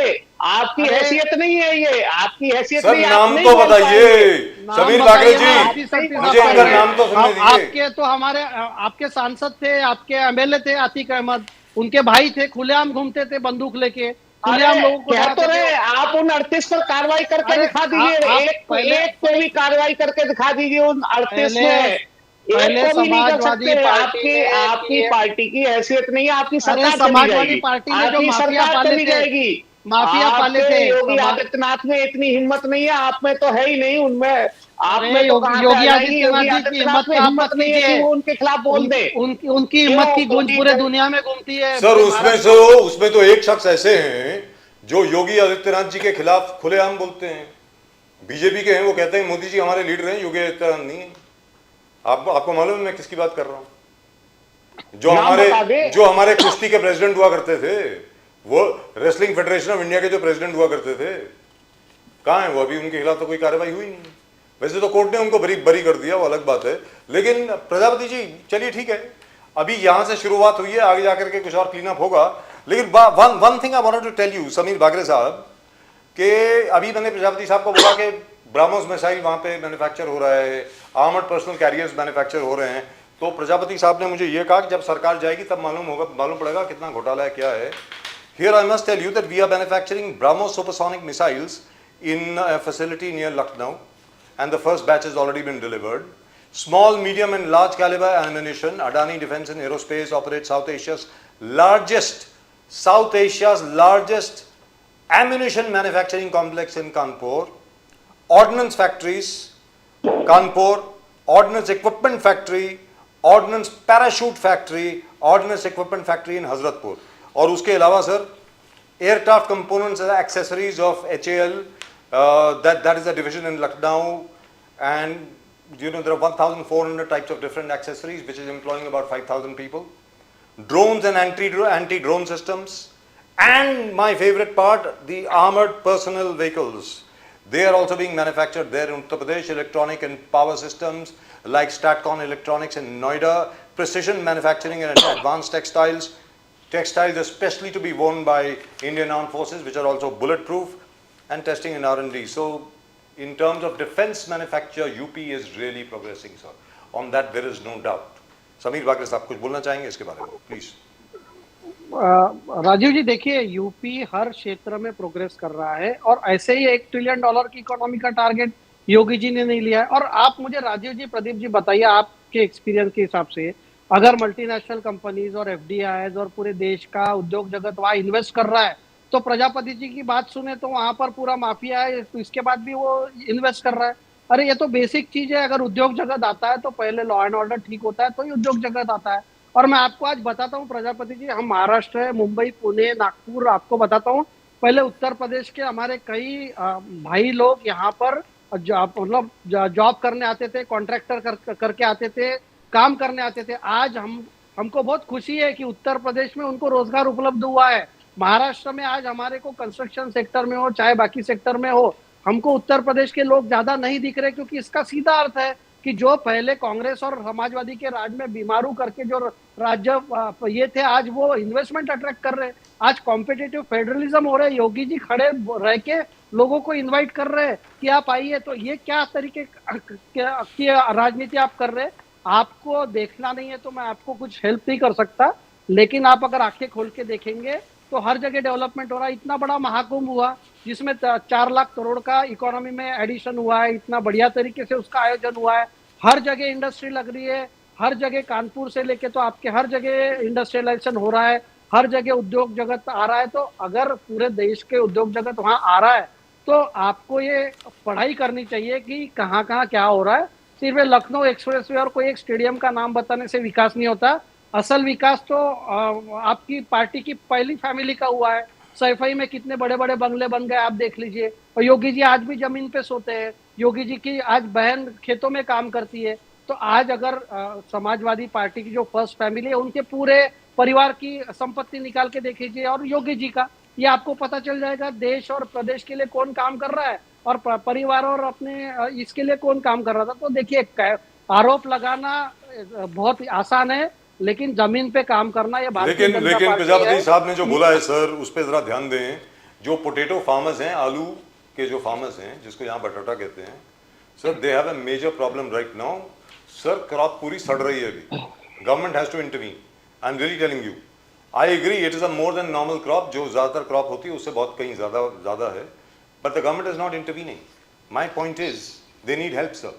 These potato farmers in Uttar Pradesh actually need help. Everybody had thought, let me tell you very frankly, because I study agriculture a lot, कि क्योंकि पंजाब की फसल खराब हो गई, इसलिए उत्तर प्रदेश की जो एक्सेस फसल है वो इस बार बिक जाएगी बहुत अच्छे तरीके से।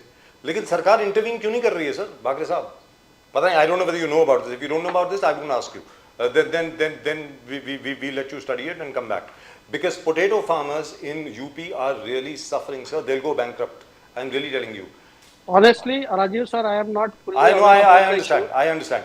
मुझको ऐसा है, मुझको जो खबर मिली है कि 2 या 3 दिन के अंदर अगर हस्तक्षेप नहीं हुआ सरकार की तरफ से, तो जितने आलू के जितने किसान हैं सबकी हालत खराब होने वाली है। I want to ask you something, Bakre साहब, देवेंद्र फडणवीस जी coming back to Maharashtra, Fadnavis साहब को क्या ऐलान करना पड़ा कि I am there till 2029, Maharashtra में मैं हूं 2029 तक, कोई दूसरे ना, क्या जरूरत था? I mean what is it? और इज इट दैट 2029 के बाद उनको कुछ नेशनल ऑब्लिगेशंस मिलेगा बीजेपी की तरफ? व्हाट हाउ डू यू, आप किस प्रकार से देखते हो इस स्टेटमेंट को? बिकॉज बहुत जोरदार स्टेटमेंट था कि आई एम हियर टिल 2029। देखिए Pradeep ji, the answer was in response to a informal get together organised along with the press people. So ऐसा है कि भारतीय जनता पार्टी में जो पार्टी बोलती है, एज अ कार्यकर्ता कल देवेंद्र जी को कल बोला कि आपको दिल्ली जाना है तो देवेंद्र जी दिल्ली चले जाएंगे। बट उनका जो मानना है कि महाराष्ट्र में मैं 2029 तक हूं, तो वो उनका मानना है। लेकिन उन्होंने पहले भी काफी बार कहा है कि अगर पार्टी मेरे को जो भी रोल देगी मैं वो रोल करने को तैयार हूं। तो भारतीय जनता पार्टी में कोई नेता चूज नहीं करता कि मैं क्या करूं। ये बाकी पार्टियों में होता होगा, परिवारवादी पार्टियों में, लेकिन भारतीय जनता पार्टी कार्यकर्ताओं की पार्टी है। अगर हमको कुछ बताया जाता है वो रोल हमको निभाना है। तो देवेंद्र जी ने वो जो स्टेटमेंट दिया वो किसी पत्रकार का मतलब सवाल था कि क्या आप दिल्ली जा रहे, तो उन्होंने कहा कि आज मुझे तो पता है कि मैं महाराष्ट्र में ही रहूंगा। तो I don't foresee anything which is much beyond that statement. आज देवेंद्र जी को महाराष्ट्र की जवाबदारी पार्टी की तरफ से मिली है, तो पार्टी की तरफ से वो महाराष्ट्र के मुख्यमंत्री करके काम संभाल रहे हैं और बहुत अच्छी तरीके से संभाल रहे हैं। प्रजापति जी, आपने जो 2 प्रोजेक्ट गिना है ना, ये देवेंद्र जी हर दूसरे दिन नया प्रोजेक्ट करते हैं। तो आपके सरकार ने जो 5 साल में प्रोजेक्ट नहीं किए होंगे, देवेंद्र जी ने 5 महीने के अंदर कर दिए। और प्रजापति साहब, जी प्रजापति साहब, आप कुछ बोलना चाह रहे हैं? बोलिए। ऐसा नहीं है कि सिर्फ महाराष्ट्र का मुंबई पुणे में कर रहे हैं, वो महाराष्ट्र के हर जिले में कर रहे हैं, चाहे गढ़चिरौली हो, चाहे नागपुर हो, चाहे पुणे, नासिक, संभाजीनगर, सब जगह हो रहा है। तो देवेंद्र जी ऐसे व्यक्ति है, he is aware about the backlog of Marathwada and Vidarbha, he is taking special effort to clear that backlog. तो एक नेता जो दूरदर्शी है, एक नेता जो डेवलपमेंट भी जानता है, जो समाज नीति भी जानता है, जो राजनीति भी जानता है, और जो आज देवेंद्र जी जैसा मुख्यमंत्री है महाराष्ट्र के। राजीव जी, प्रदीप जी, आप बताइए कितने मुख्यमंत्री होके गए। आज देवेंद्र जी का एक खुद का घर नहीं है मुंबई में। आज देवेंद्र जी का खुद का घर नहीं है मुंबई में। ऐसे व्यक्ति है, एक उनके ऊपर भ्रष्टाचार का आरोप नहीं है। इतने 10 साल का उनका कार्यकाल हुआ है और इतने बड़े बड़े प्रोजेक्ट्स हुए हैं। नहीं तो कोई समाजवादी पार्टी या दूसरी पार्टी में कोई एक प्रोजेक्ट होता है तो भ्रष्टाचार के तुरंत आरोप हो जाते हैं। तो देवेंद्र जी ऐसे व्यक्ति है, स्वच्छ प्रतिमा के व्यक्ति है, एडमिनिस्ट्रेशन जानते हैं, अधिकारियों से काम निकालना जानते हैं, लोगों को ट्रस्ट करते हैं, उनके अलाइज ट्रस्ट करते हैं, पार्टी के हर कार्यकर्ता उनके ट्रस्ट करते हैं, क्योंकि वो पार्टी का एजेंडा, देश का एजेंडा सामने लेके जा रहे हैं, not a individual person. Doctor Prajapati साहब, बात यह है कि जैसे उन्होंने कहा बीमारू स्टेट से नंबर 2 जीडीपी जीएसडीपी पर योगी जी लेके आए। दूसरा, योगी जी जिस प्रकार से कैग रिपोर्ट्स के हिसाब से नंबर 1 स्टेट में कैपिटल एक्सपेंडिचर इज कंसर्न, पूरे 28 स्टेटों में से यूपी नंबर 1 में पहुंचा है, बिकॉज जो भी उधार आ रहा है, जो आप कह रहे हैं बोरोइंग हो रहा है, वो बरोबर कैपिटल एक्सपेंडिचर यानी विकास में डाल रहा है। ये कैग का रिपोर्ट कह रहा है योगी जी के बारे में। ये तो ये है। और जो दलित उत्पाद, जो बोले दलित जो एग्जामिनेशन, जो बच्चे हैं उनको प्री एग्जामिनेशन ट्रेनिंग दिया जा रहा है, जितने दलित बच्चे हैं उनको सशक्त करने के लिए, और अलग अलग मिशन शक्ति, ऑपरेशन गरुड़, ऑपरेशन बचपन, ऑपरेशन मजनू, ऑपरेशन, तो कहां आपको दोष दिख रहा है? डेवलपमेंट भी है, विकास भी है, विरासत भी है, सुरक्षा भी है। डॉक्टर प्रजापति साहब, आप प्रदीप जी, एनसीआरबी के आंकड़े नहीं बताए आपने। उत्तर प्रदेश कहां पर है, एक बार बता देने चाहिए समीर द्विवेदी को कि उत्तर प्रदेश लूट में नंबर 1 पर है, हत्या में नंबर 1 पर है जी, दलितों पर, पिछड़ों पर शोषण में नंबर 1 पर है, बाल अपराध में नंबर 1 पर है, दहेज हत्या में नंबर 1 पर है। ये भी सारे एनसीआरबी के आंकड़े हैं, मेरे आंकड़े नहीं है। ये अखिलेश जी के द्वारा बनाए हुए आंकड़े नहीं है, ये समाजवादी पार्टी द्वारा आंकड़े नहीं बनाए हुए। बाकी अभी समीर जी ने बड़ी लंबी चौड़ी बातें कही कि 2 प्रोजेक्ट की बात कर रहे हैं। 2 प्रोजेक्ट तो हमारे जो है देवेंद्र फडणवीस भी 6 महीने में बता दे। मैं चैलेंज दे रहा हूं, पूरे मध्य प्रदेश के, महाराष्ट्र के अंदर आगरा एक्सप्रेस वे की तरह एक एक्सप्रेस वे आपका बनाओ। भाई साहब, समृद्धि एक्सप्रेस वे 5 साल पहले बन चुका है। नागपुर से लेकर मुंबई तक समृद्धि एक्सप्रेस, मेट्रो 3 जो है वो 11 महीने में बनी है। 38,000। अरे राजीव जी, कभी आए हैं, कभी आप आगरा एक्सप्रेस वे पे आए हैं, कभी आप आगरा एक्सप्रेस वे पे आए हैं? आप समृद्धि एक्सप्रेस वे कभी आए भाई, हैं? देश में सबसे बड़ा समृद्धि एक्सप्रेस वे। समीर जी, क्या कभी आप आगरा एक्सप्रेस वे पर आए हैं? अरे आप समृद्धि पे आइए, highest toll in the country है वहां का, सबसे ज्यादा टोल कलेक्शन समृद्धि में है। ये तो नितिन गडकरी जी ने एक्सेप्ट किया था कि आगरा एक्सप्रेसवे जैसा एक्सप्रेसवे आज तक कोई पूरे भारत के अंदर नहीं बना है। आप कहां से बात कर रहे हैं? तभी तो कह रहा हूं, एक बार आगरा एक्सप्रेसवे पर आइए, आप समृद्धि पे आइए, आप मेट्रो में आइए, आप 6 महीने में कितने स्टेडियम, कोई एक राजीव जी के ऑफिस के पास से जाती है मेट्रो। कोई एक 10 महीने, कोई 10 साल में एक नया स्टेडियम आपके बना दिया हो देवेंद्र फडणवीस जी में? कैसी बातें कर रहे हैं? दूसरा भी आप बात कर रहे थे, अरे आज कांग्रेस इस देश में 65 साल राज्य किया, 65 साल, और 65 साल राज्य करने के बाद पूरे देश के अंदर 65 जिलों में अपने कार्यालय नहीं खोल पाई। 65 जिलों में एक आपकी भ्रष्टाचारी पार्टी है भारतीय जनता पार्टी, सबसे बड़ी भ्रष्टाचारी पार्टी, जिसने मात्र 10 सालों में, 11 साल हुए अभी, 11 साल में पूरे भारत के अंदर 750 जिलों में लगभग 2-4 जिले रह गए होंगे, 1-2 करोड़ रुपए के नहीं, 20-20, 30-30, 40-40 करोड़ की लागत के जिलों में आलीशान कार्यालय खोलने का काम किया है। ये पैसा कहां से आया? क्या मोदी जी ने अपनी जेब से दिया, समीर जी ने अपनी जेब से दिया, अमित शाह जी ने अपनी जेब से दिया? ये जनता की गाड़ी कमाई का पैसा है। ये बीफ के व्यापार करने वाले लोगों से लिया गया चंदा है। ये आम जनता के टैक्स को, जो आपने जीएसटी के नाम पर लोगों से 8 साल तक 28-42% की जीएसटी लगा करके लोगों से ठगने का काम किया है, ये उन लोगों का पैसा है समीर जी, उन लोगों का पैसा है। दूसरी बात, आप बार बार ये कह रहे थे कि अरे उत्तर प्रदेश है, जरा आंकड़े करिए। 1,28,000 लोग हर साल भारत से नागरिकता छोड़ रहे हैं। शर्म आनी चाहिए आपको। 1,28,000 लोग हर साल भारत की नागरिकता स्थायी रूप से छोड़ रहे हैं, स्थायी रूप से। और उत्तर प्रदेश से चैलेंज दे रहा हूं मैं आपको, आंकड़े दे दीजिए, उत्तर प्रदेश से एक भी पलायन रुकाओ। पलायन बढ़ा ही है, घटा नहीं है। पलायन की स्थिति, अब आप वहां महाराष्ट्र में बैठ करके उत्तर प्रदेश को थोड़ी जानते हैं, महाराष्ट्र में बैठ करके आप आगरा एक्सप्रेस वे को थोड़ी जानते हैं, महाराष्ट्र में बैठ करके आपने एकाना स्टेडियम थोड़ी देख लिया। तो बात इस बात की है कि आप यहाँ पर झूठ परोसते रहेंगे, क्योंकि झूठ परोसने का काम भारतीय जनता पार्टी के नेताओं का है। क्योंकि अगर गूगल पर सर्च कर ले कि सबसे फेंकू प्रधानमंत्री कौन है, तो रिजल्ट निकल के आ जाएगा। मैं नहीं बताऊंगा इसके बारे में रिजल्ट क्या आएगा, ये पूरा देश जानता है। इसलिए इसलिए धरातल पर काम करिए, धरातल पर काम करेंगे तो आम जनता को कुछ फायदा होगा।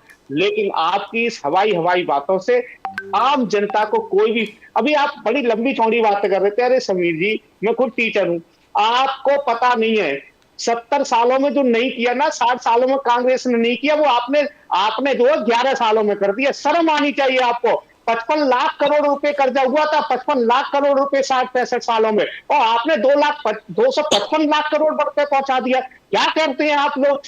20-22 हजार रुपए सोना था 2014 में, 20-22 हजार रुपए आपने 1.5 लाख रुपए के आसपास पहुंचा दिया। चांदी 40 हजार रुपए के आसपास थी, वो चांदी 1,60,000 पूरी रुपए वर्ल्ड पहुंचा मार्केट दी। में, पूरी पेट्रोल जो वर्ल्ड 50 मार्केट में रुपए था, वो कहां पर पहुंचा दिया? कहां बातें कर रहे हैं आप लोग? सीएनजी जो सर, एक छोटी सी बात बोलूं, सर 100 रुपए पहुंचा दिया। क्या Correct. क्या कर रहे हैं आप लोग, पता नहीं बैठ करके। सर, और दालों की कीमत की, उसके बारे में मत भूलिए। कहा सर, तूर दाल 140 रुपए की आज यहाँ पर 140 रुपए किलो की है मुंबई में, ये भी आपको बता दूं। लेकिन सर, जो आपने आगरा एक्सप्रेस वे की जो बात करी थी, the Agra expressway is 302 kilometres long, the Samriddhi Marg is 701 kilometres. It's the longest one. It is the longest in India, sir. Number one. The final stretch was opened in June this year, only in June 2025. The Agra Express connects Agra to Lucknow, Uttar Pradesh, creating a faster link between the state capital and the national capital region. The Samruddhi Marg connects Mumbai to its third largest city, Nagpur, passes through 10 major districts with its interlinking networks, provides connectivity to 24 of Maharashtra's districts, and so on and so forth, and etc etc etc. तो sir, समृद्धि मार्ग जो है वो तो आपके जो Agra expressway है उससे दुगनी है, ऑलमोस्ट 704 किलोमीटर की है, 701 किलोमीटर की, सॉरी। जो आगरा एक्सप्रेसवे है दैट इज 302 किलोमीटर, सर। तो there is a big difference, there is no comparison between the two, actually speaking. जी प्रजापति साहब, आप कुछ बोल रहे थे, बोलिए सर प्लीज। नहीं, मैं सब राजीव जी। जी इतना कहना चाहता हूँ कि उत्तर प्रदेश के अंदर, नहीं पूरे देश के अंदर, जो कांग्रेस 60 साल में नहीं कर पाई, इन्होंने 11 सालों में करके रख दिया। जी, आपने बताया। और आम जनता की कमर टूट चुकी है। आम जनता, अभी मेरे कई लोगों से, आपकी भी बात हो रही होगी, गोल्ड के रेट को लेकर के लोग बहुत परेशान हैं जी। और आने वाला जो सीजन आ रहा है इस बार शादियों का, उस शादियों के सीजन में आप सोचिए सर, राजीव जी जरा एक बहुत, मतलब मैं क्या कहूं, मैं तो गांव में जुड़ा हुआ व्यक्ति हूं, आप तो मुंबई में रहते हैं, मैं गांव में जाता हूं, गांव में, जहां उस गांव में जाता हूं जिनके जो कहते हैं ना, मतलब जिनके पास जमीन नहीं है, भूमिहीन लोग हो गए, भूमिहीन। अब उनके पास भूमि है नहीं, वो 300, 350 रुपए या 400 रुपए की दिहाड़ी करते हैं, 350, 400 रुपए की दिहाड़ी करते हैं। 350 की दिहाड़ी करने वाला व्यक्ति एक महीने में 10,000 रुपए कमाता है। अब उस 10,000 रुपए की महीने 10,000 रुपए में वो अपना परिवार भी पालेगा, उसमें भी खर्चा करेगा, सब कुछ करेगा। आप सोचिए कि अपने बच्चे की शादी में 1 तोला सोना कैसे खरीद पाएगा? नहीं खरीद पाएगा। सोचने की बात है। 1,30,000 का। एक किस तरीके, ये हालत इस हालत का जिम्मेदार कौन है? इस हालत का जिम्मेदार क्या नेहरू है? इस हालत की जिम्मेदार क्या कांग्रेस है? इस हालत की जिम्मेदार क्या समाजवादी पार्टी है? इस हालत की जिम्मेदार कौन है? क्या अखिलेश यादव जी है? इस हालत की जिम्मेदार केवल देश का प्रधानमंत्री है, देश की विदेश नीति है, देश की अर्थव्यवस्था है। क्या करके रख दिया इस देश को आप लोगों ने, समझ में नहीं आ रहा। आपने ही बताया था, आपने ही बताया था, और मैं भी कई बार इस चीज को पूछ चुका हूं, कोई जवाब ही नहीं मिलता मुझे। तो 2014 में अंतरराष्ट्रीय स्तर पर पेट्रोल डीजल की रेट 132-33 रुपए डॉलर प्रति बैरल हुआ करते थे, 132-33। तब पेट्रोल डीजल पेट्रोल मिलता था 50 रुपए और डीजल मिलता था 40 रुपए। आज वो घट करके 70-80 पर आ गया है, आधा लगभग आ चुका है, लगभग आधा। और पेट्रोल डीजल कहाँ है? दुगना पहुंचा दिया। इस पर ये आखिर पैसा कहां जा रहा है? ये पैसा कहां जा रहा है? ये कोई मतलब नहीं है। इससे आम जनता की कमर टूट रही है या नहीं टूट रही है? ये चीजें अभी लोगों, एक्चुअली अभी है क्या, उत्तर प्रदेश में लोग धर्म की चाशनी में डूबे हुए हैं। मैं सीधा सीधा कह रहा हूं, धर्म की चाशनी में डूबे हुए हैं। जिस दिन वो धर्म की चाशनी से निकलेंगे और जब उन्हें पता चलेगा, जैसे मैंने बताया कि अभी गोल्ड के रेट जो हो गया ना, इससे लोगों की धर्म की चाशनी से डूबना निकलना शुरू होगा। जब उससे निकलेंगे तब उन्हें पता चलेगा डॉक्टर अरे डॉक्टर बहुत देर हो प्रजापति चुकी थी। डॉक्टर प्रजापति इसीलिए साहब, मगर जो योगी आदित्यनाथ जो स्कीम्स निकाले, ग्राउंड ब्रेकिंग सेरेमनीज, जिसमें 5,000 करोड़ को एक एक स्कीम, इंटरनेशनल ट्रेड फेयर जो अभी अभी हुआ था, जिसमें prime minister one district one product, make in India, vocal for local, skill development, फिर आगे जाके जो रोजगार महाकुंभ थे, 100 कंपनीज को एक साथ लेकर जोड़ देना, प्री एग्जामिनेशन ट्रेनिंग फॉर दलित, और जो आंकड़े दे रहे हैं जीडीपी 222, जब आपके सरकार थे अखिलेश यादव जी के 2017 में जो जीडीपी थे, आज 3 गुना जिस प्रकार से बड़ा 12.36 वहां टेक ओवर किया था, 36 ट्रिलियन आंकड़े भी दे रहे, स्कीम्स भी दे रहे, दलित के स्कीम्स दे रहे, अपलिफ्टमेंट के स्कीम दे रहे, फार्मर्स का उन्होंने कहा 2.88 करोड़ फार्मर्स का हमने रजिस्ट्रेशन करा दिया है, उनको हर स्कीम्स में लाभ करके सरकार का जितने सेंट्रल स्टेट स्कीम्स का लाभ उनको मिल रहा है। तो हर चीज देखने में सब कवर हो चुका है, आंकड़े भी सही है, नंबर 2 हो गए जीडीपी जीएसडीपी में, और नंबर 1 हो गए कैपिटल एक्सपेंडिचर में। तो फिर भी कहीं ना कहीं आपको लग रहा कि नहीं हो गया कुछ भी? हाँ, डॉक्टर नंबर 2 हो गया। जो 600 रुपए का यूरिया, जो 600 रुपए का यूरिया का कट्टा मिलता था, वो आज 1250 रुपए का सरकारी रेट है, लेकिन सरकारी मिल नहीं रहा है, वो मिल रहा है 1650 रुपए का। 2 गुना नहीं हो गया, 3 गुना हो गया, ठीक है ना। यूरिया का कट्टा जो 250 रुपए का मिलता था, 50 किलो का मिलता था, 50 किलो का। ये चोर लोग हैं, चोर। कैसे चोरी की इन्होंने, प्रदीप जी, राजीव जी, समझिए। पहले इन्होंने 50 किलो का कट्टा था, 50 किलो का यूरिया का, किसान को पता ही नहीं चला, 5 किलो यूरिया घटा दिया चुपके से, 45 का कर दिया, फिर चुपके से कर दिया 40 का, क्यों 5 किलो का एहसास नहीं हुआ। जब इन्होंने घटा करके 40 का कर दिया, और 1 आध साल तक लोग लगातार ये चलाते रहे, जब लोगों को 40 किलो का कर दिया और लोगों को पता चला अरे ये तो वजन बड़ा कम हो रहा है, तो लोगों ने जब तोला तब पता चला, तब सरकार ने एक्सेप्ट किया, हाँ हमने इसको 5 किलो पहले घटाया, 5 किलो फिर घटाया और 40 किलो का कर दिया, रुपए बढ़ा दिए और 10 किलो खाद निकाल ली। अरे तो ये इस तरीके की काम उत्तर प्रदेश के अंदर इस तरीके का काम हो रहा है। कोई भी फसल, इन्होंने कहा था किसानों की आय 2 गुनी होगी, मुझे एक फसल बता दें समीर जी, एक फसल जो दुगने पर बिक रही हो 2014 से, निकाल के बता दें।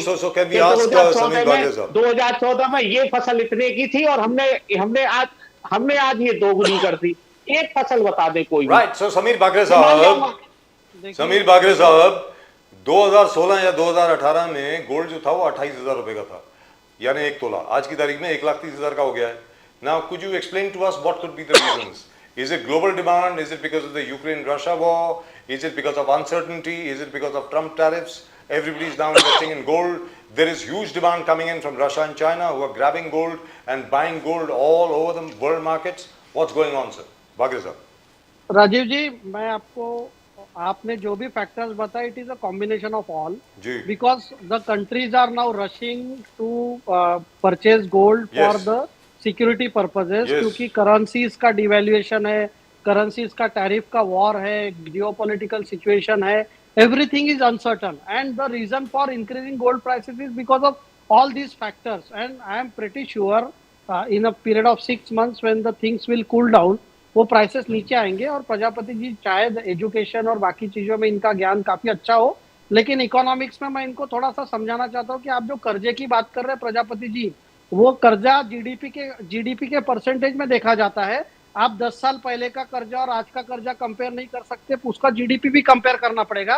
तो जीडीपी उस वक्त $2 ट्रिलियन का था, $4.25 ट्रिलियन का हो गया, हमारा पर कैपिटा इनकम दुगना हो गया। और आपकी बातों में इतना विरोधाभास है, एक जगह आप कहते हैं कि गरीब कल्याण की योजना बंद करो, और आप कहते हैं कि गांव में लोगों का 10,000 का कमाना हो रहा है, उनको उनकी कमाई पूरी नहीं रही, तो आप क्या गरीब का छीनना चाहते हैं?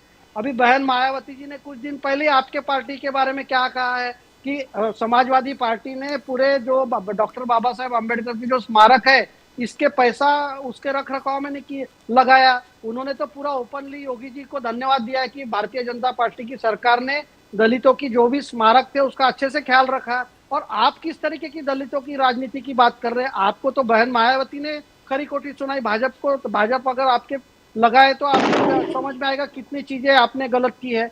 तो देखिए, इकोनॉमिक मैटर्स में आज हमारा देश महंगाई में सबसे कम दर पर है। पिछले 15 साल में सबसे कम महंगाई की दर है, ये मेरे आंकड़े नहीं है, रिजर्व बैंक की है। दूसरा, कर्जे की बात है, दुनिया में सबसे कम कर्जा भारत के ऊपर है। और आपकी जो सरकार थी कांग्रेस पार्टी के साथ में उससे भी कम कर बिकॉज डेवलपमेंट हो रहा है।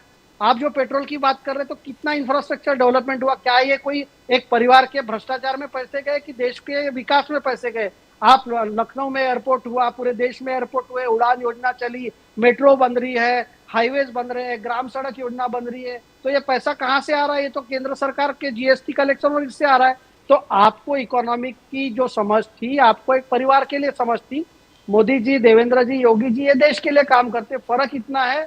इसलिए आपको भारतीय जनता पार्टी के बारे में ईर्ष्या होना लाजमी है, क्योंकि आपने देश की जनता भारतीय जनता पार्टी के साथ है, क्योंकि हर आदमी का विकास हो रहा है और गरीब कल्याण। लेकिन एक चीज तो है बाकी साहब, ये सब ठीक है, ये सब हर एक कोई मानता है, लेकिन एक सवाल जो प्रजापति साहब ने जो पूछा, जो जरा रह गया, शायद प्रजापति साहब भी भूल गए होंगे कि उन्होंने ये सवाल पूछा है।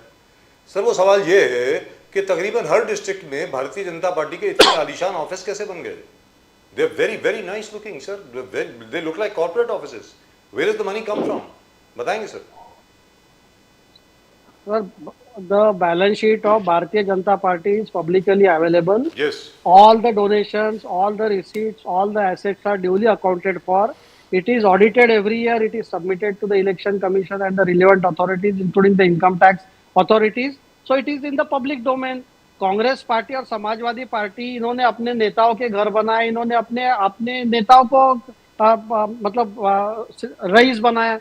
भारतीय जनता पार्टी ने एक आम कार्यकर्ता के डोनेशन से हमने ये बनाए, पार्टी ऑफिसेस बनाए। तो इसमें गलत क्या है? अगर हम ट्रांसपेरेंट कर रहे हैं, गलत है बाकरे साहब। Only problem is RSS versus Congress is happening where Karnataka is concerned, और वही से बार-बार आलोचना आरएसएस पे हो रहा है कि it's unregistered NGO, unregistered NGO, bureaucrats में उनको परमिशन लेना पड़ेगा उसमें जाने के लिए।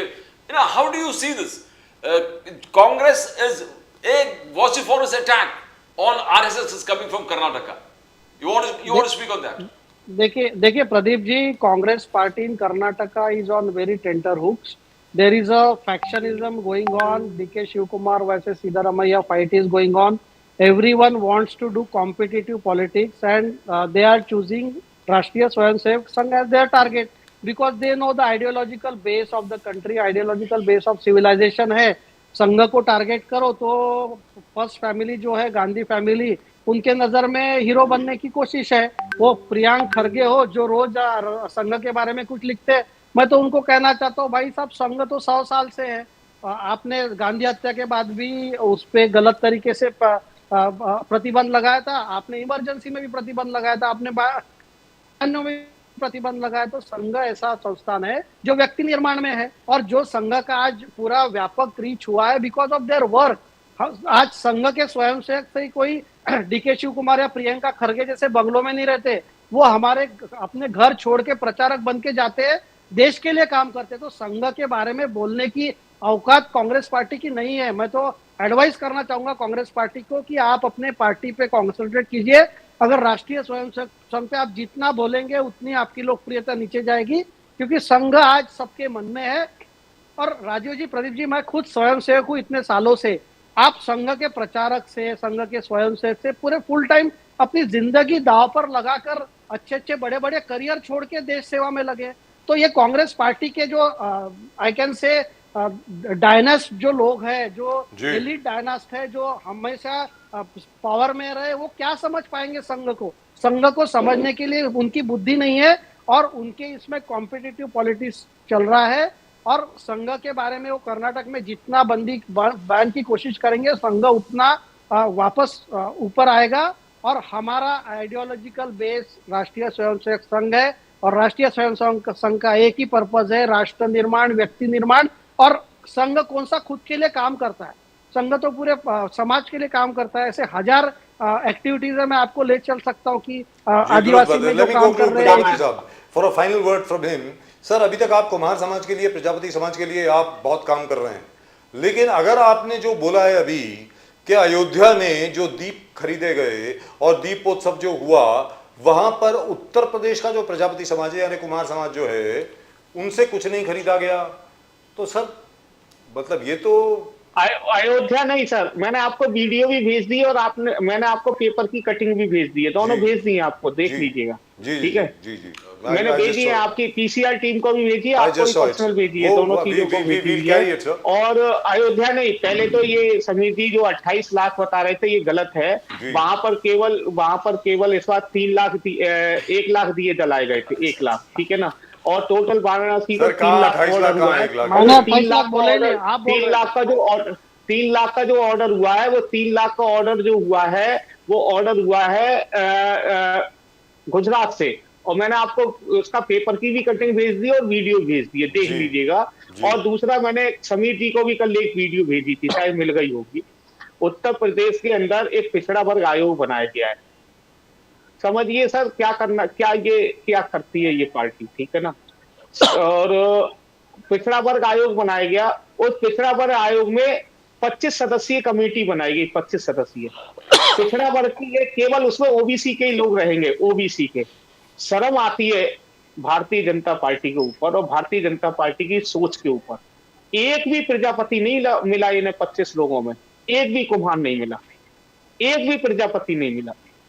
किस तरीके का क्या करना चाह रहे हैं ये लोग, समझ में नहीं आ रहा। तो आपके लिए अच्छा सर, आप समाजवादी पार्टी इन्हें जवाब दिया जाएगा, आने दीजिए समय, अच्छा तरीके से जवाब दिया जाएगा, पूरी तरीके से जवाब दिया जाएगा। Right, thank you gentleman, thank you very much. एक प्रजापति नहीं मिला, मैंने आपको भी वीडियो भेज दिए, समीर जी को भी भेजी होगी, शायद देखी हो समीर जी ने, नहीं देखी हो कोई बात नहीं। आप सब लोगों को एक बार फिर दिवाली की बहुत बहुत शुभकामनाएं। और Bagri Saab, once again, congratulations. The economy seems to be doing quite well, but consumer prices are really up. You have to look at that.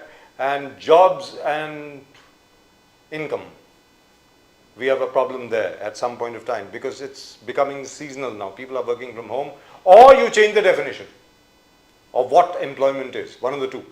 Because there's a lot of employment all over the place which is not being registered.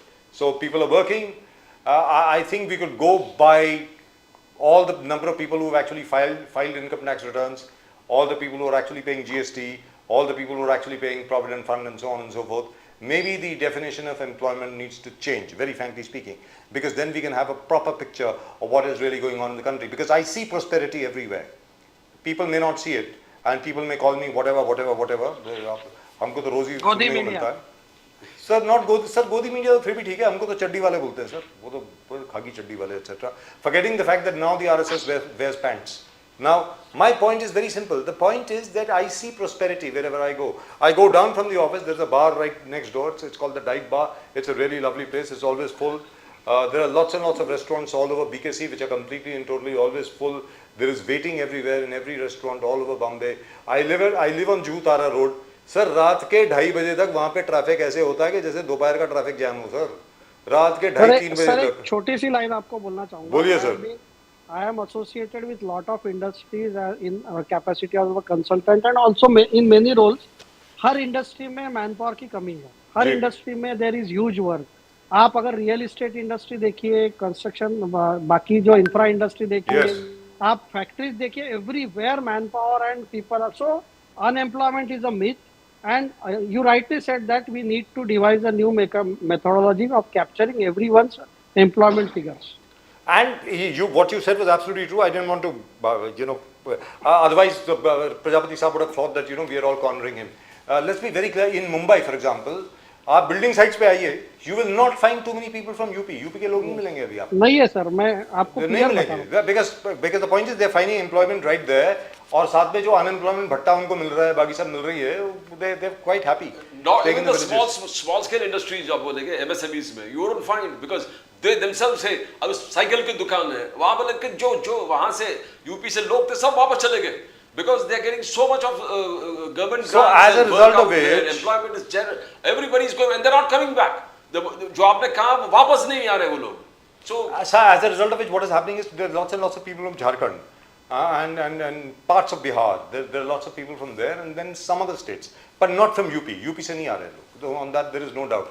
UP, I think, is going in the right direction, and the kind of feedback that we are getting from all over the place is that the law and order situation is really improved. As I told you earlier, we were in Sahara, और नोएडा के अंदर सारा का media का head office था, और लखनऊ में of course सारा head office used to be there. And by the time it was 5:30 or 6 during winter, especially during this time, we all used to be very worried. We have to send all the girls home. So we used to arrange for buses and other things, or carpools so that they could be dropped home. अकेले जा नहीं सकते थे sir उस time पे 2005, 2006, 2007 की बात है. Now of course situation is completely different. Now they say law and order is really improved. It's become much better. इक्का दुक्का इंसिडेंट हर जगह पे होती है. You can't stop it. Let's be very clear. And the most talked about people in the whole country today is Prime Minister Modi, Yogi Adityanath, and Devendra Fadnavis. I mean, so that shows economy-wise, business-wise, law and order-wise, everywhere. I mean, it's remarkable. The only thing is that whatever Fadnavis saab promised yesterday, he said that the जो flood relief है farmers के लिए वो बहुत जल्दी बाकी जो बचा है वो मिल जाएगा. I hope that happens very quickly because there's a crisis. Very frankly, you know that quite well. There's a major crisis. Yes, sir. Yes, sir. I'm not sure whether this is going to solve the problem. It is not going to solve the problem. We have discussed it earlier also. But I must put in this sentence, which I put in every time, that the cropping pattern has to change because weather patterns have changed.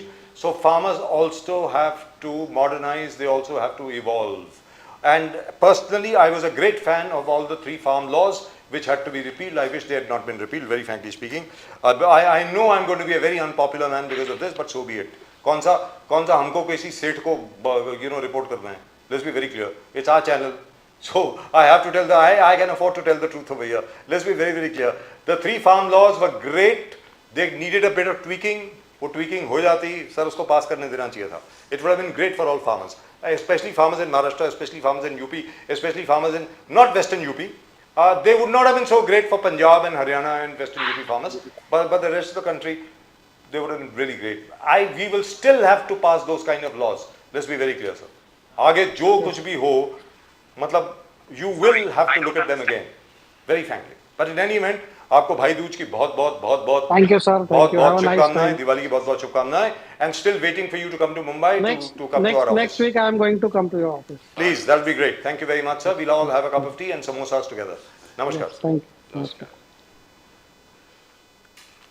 So, Pradeep ji, the fact remains that as far as the farmers are concerned, what Prajapati Sahab also said is quite true.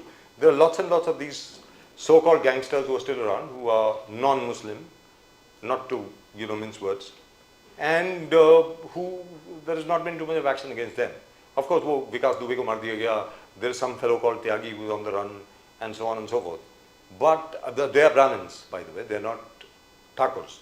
जो Thakur mafia है अभी वैसी की वैसी है sir. उनके खिलाफ कोई एक्शन नहीं हुआ है. But they are controllable. उन्होंने कुछ उल्टे सीधे काम नहीं किए.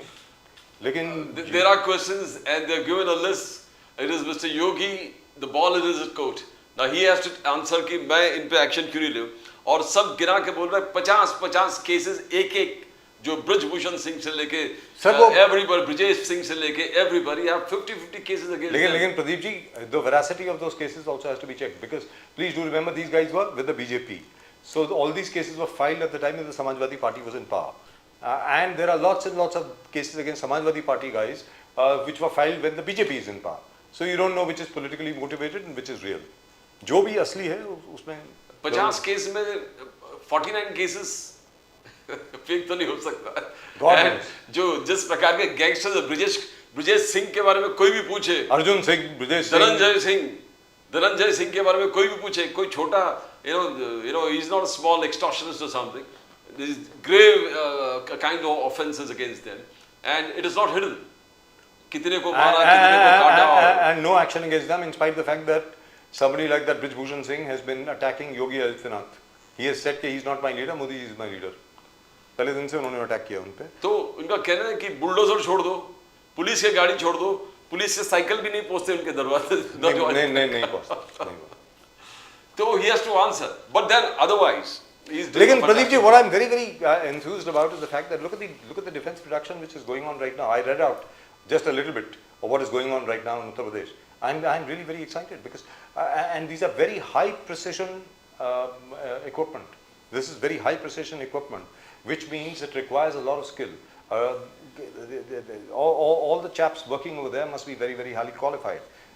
And also you have the i17, Apple i17 phone, which is being also manufactured in Uttar Pradesh. And there most of the guys who are working are Chinese, by the way. Most of the chaps who are working over there are Chinese. I mean, there were 300 Chinese whose visas we just, said visa on arrival, आप आ जाइए यहाँ पे, आपको stamp करके अंदर भेज देंगे, कोई टेंशन नहीं है. But one thing why I mentioned that Vande Bharat, by the way, is because I'm very impressed with the practicality. आप कह रहे हैं कि आत्मनिर्भर है, लेकिन आत्मनिर्भरता का ये मतलब नहीं है कि जब तक के वो हाई क्वालिटी व्हील्स आप वंदे भारत ट्रेन के लिए मैन्युफैक्चर हिंदुस्तान में नहीं करेंगे तब तक वंदे भारत ट्रेन चलेगी नहीं. तो 10 साल आपको इंतजार करना पड़ जाएगा.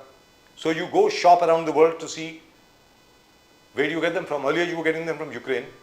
We tried Japan could not make it, and the first things which came over here, we discovered a scam, including in the bullet train.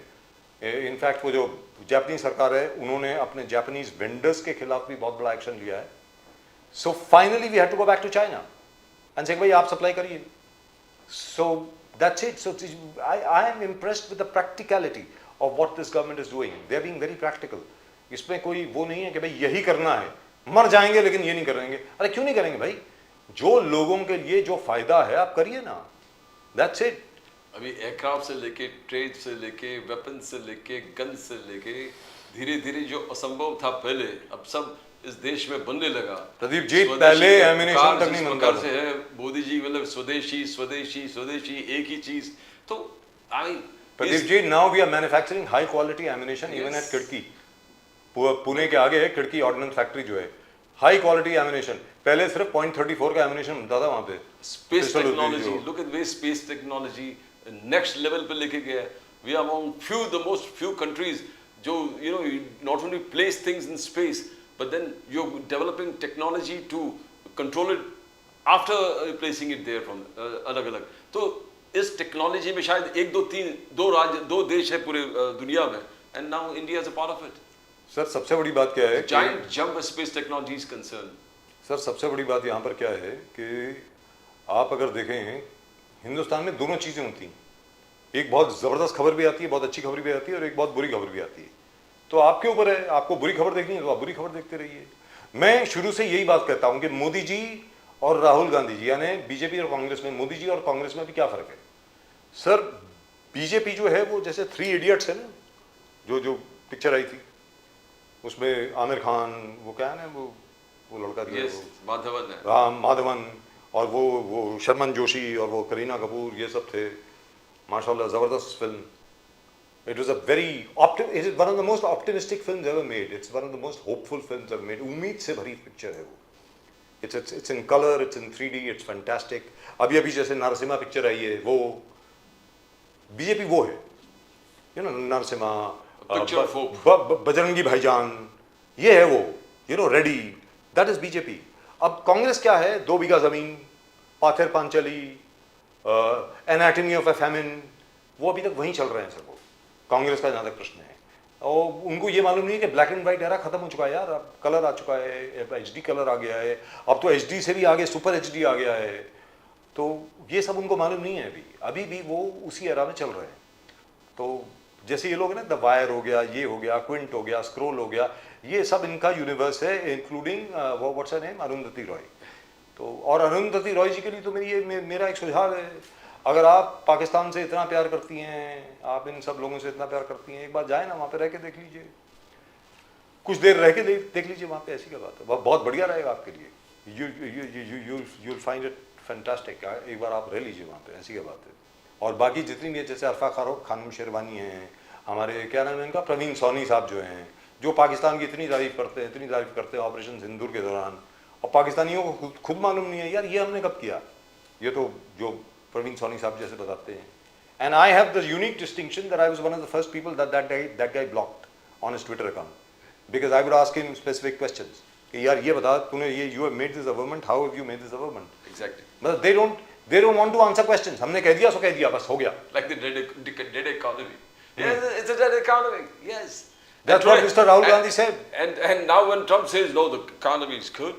The It's people a are good. great country, great economy. You know India is doing very well. That's what he said on Diwali. And now then what? The bite that we could not play yesterday. That it's a great economy. So that's what he said. You can check it out on YouTube, by the way, मिल जाएगा आपको. कि Trump साहब ने दिवाली के दिन क्या कहा, उन्होंने ये कहा, India is a great country with a great economy and a great prime minister, and he's a very good friend of mine, and I talked to him. That's what he said. But all I'm saying is, so will Rahul Gandhi repeat that? आपने repeat किया ना कि India is a dead economy. आप इसको भी repeat करिए. ये अगर आप ट्रम्प चाचा जो हैं आपके, ट्रम्प साहब जो हैं, मतलब आपके इतने चहीते हैं, आप उसको भी repeat करिए. ऐसी क्या बात है? In any event, we are still awaiting the results of the MNS agitation against the election commission, where they say that they will not allow the polls to happen unless and until the voters lists get updated. So on the 1st November there is an agitation. On the 1st November there There is is also a a lottery.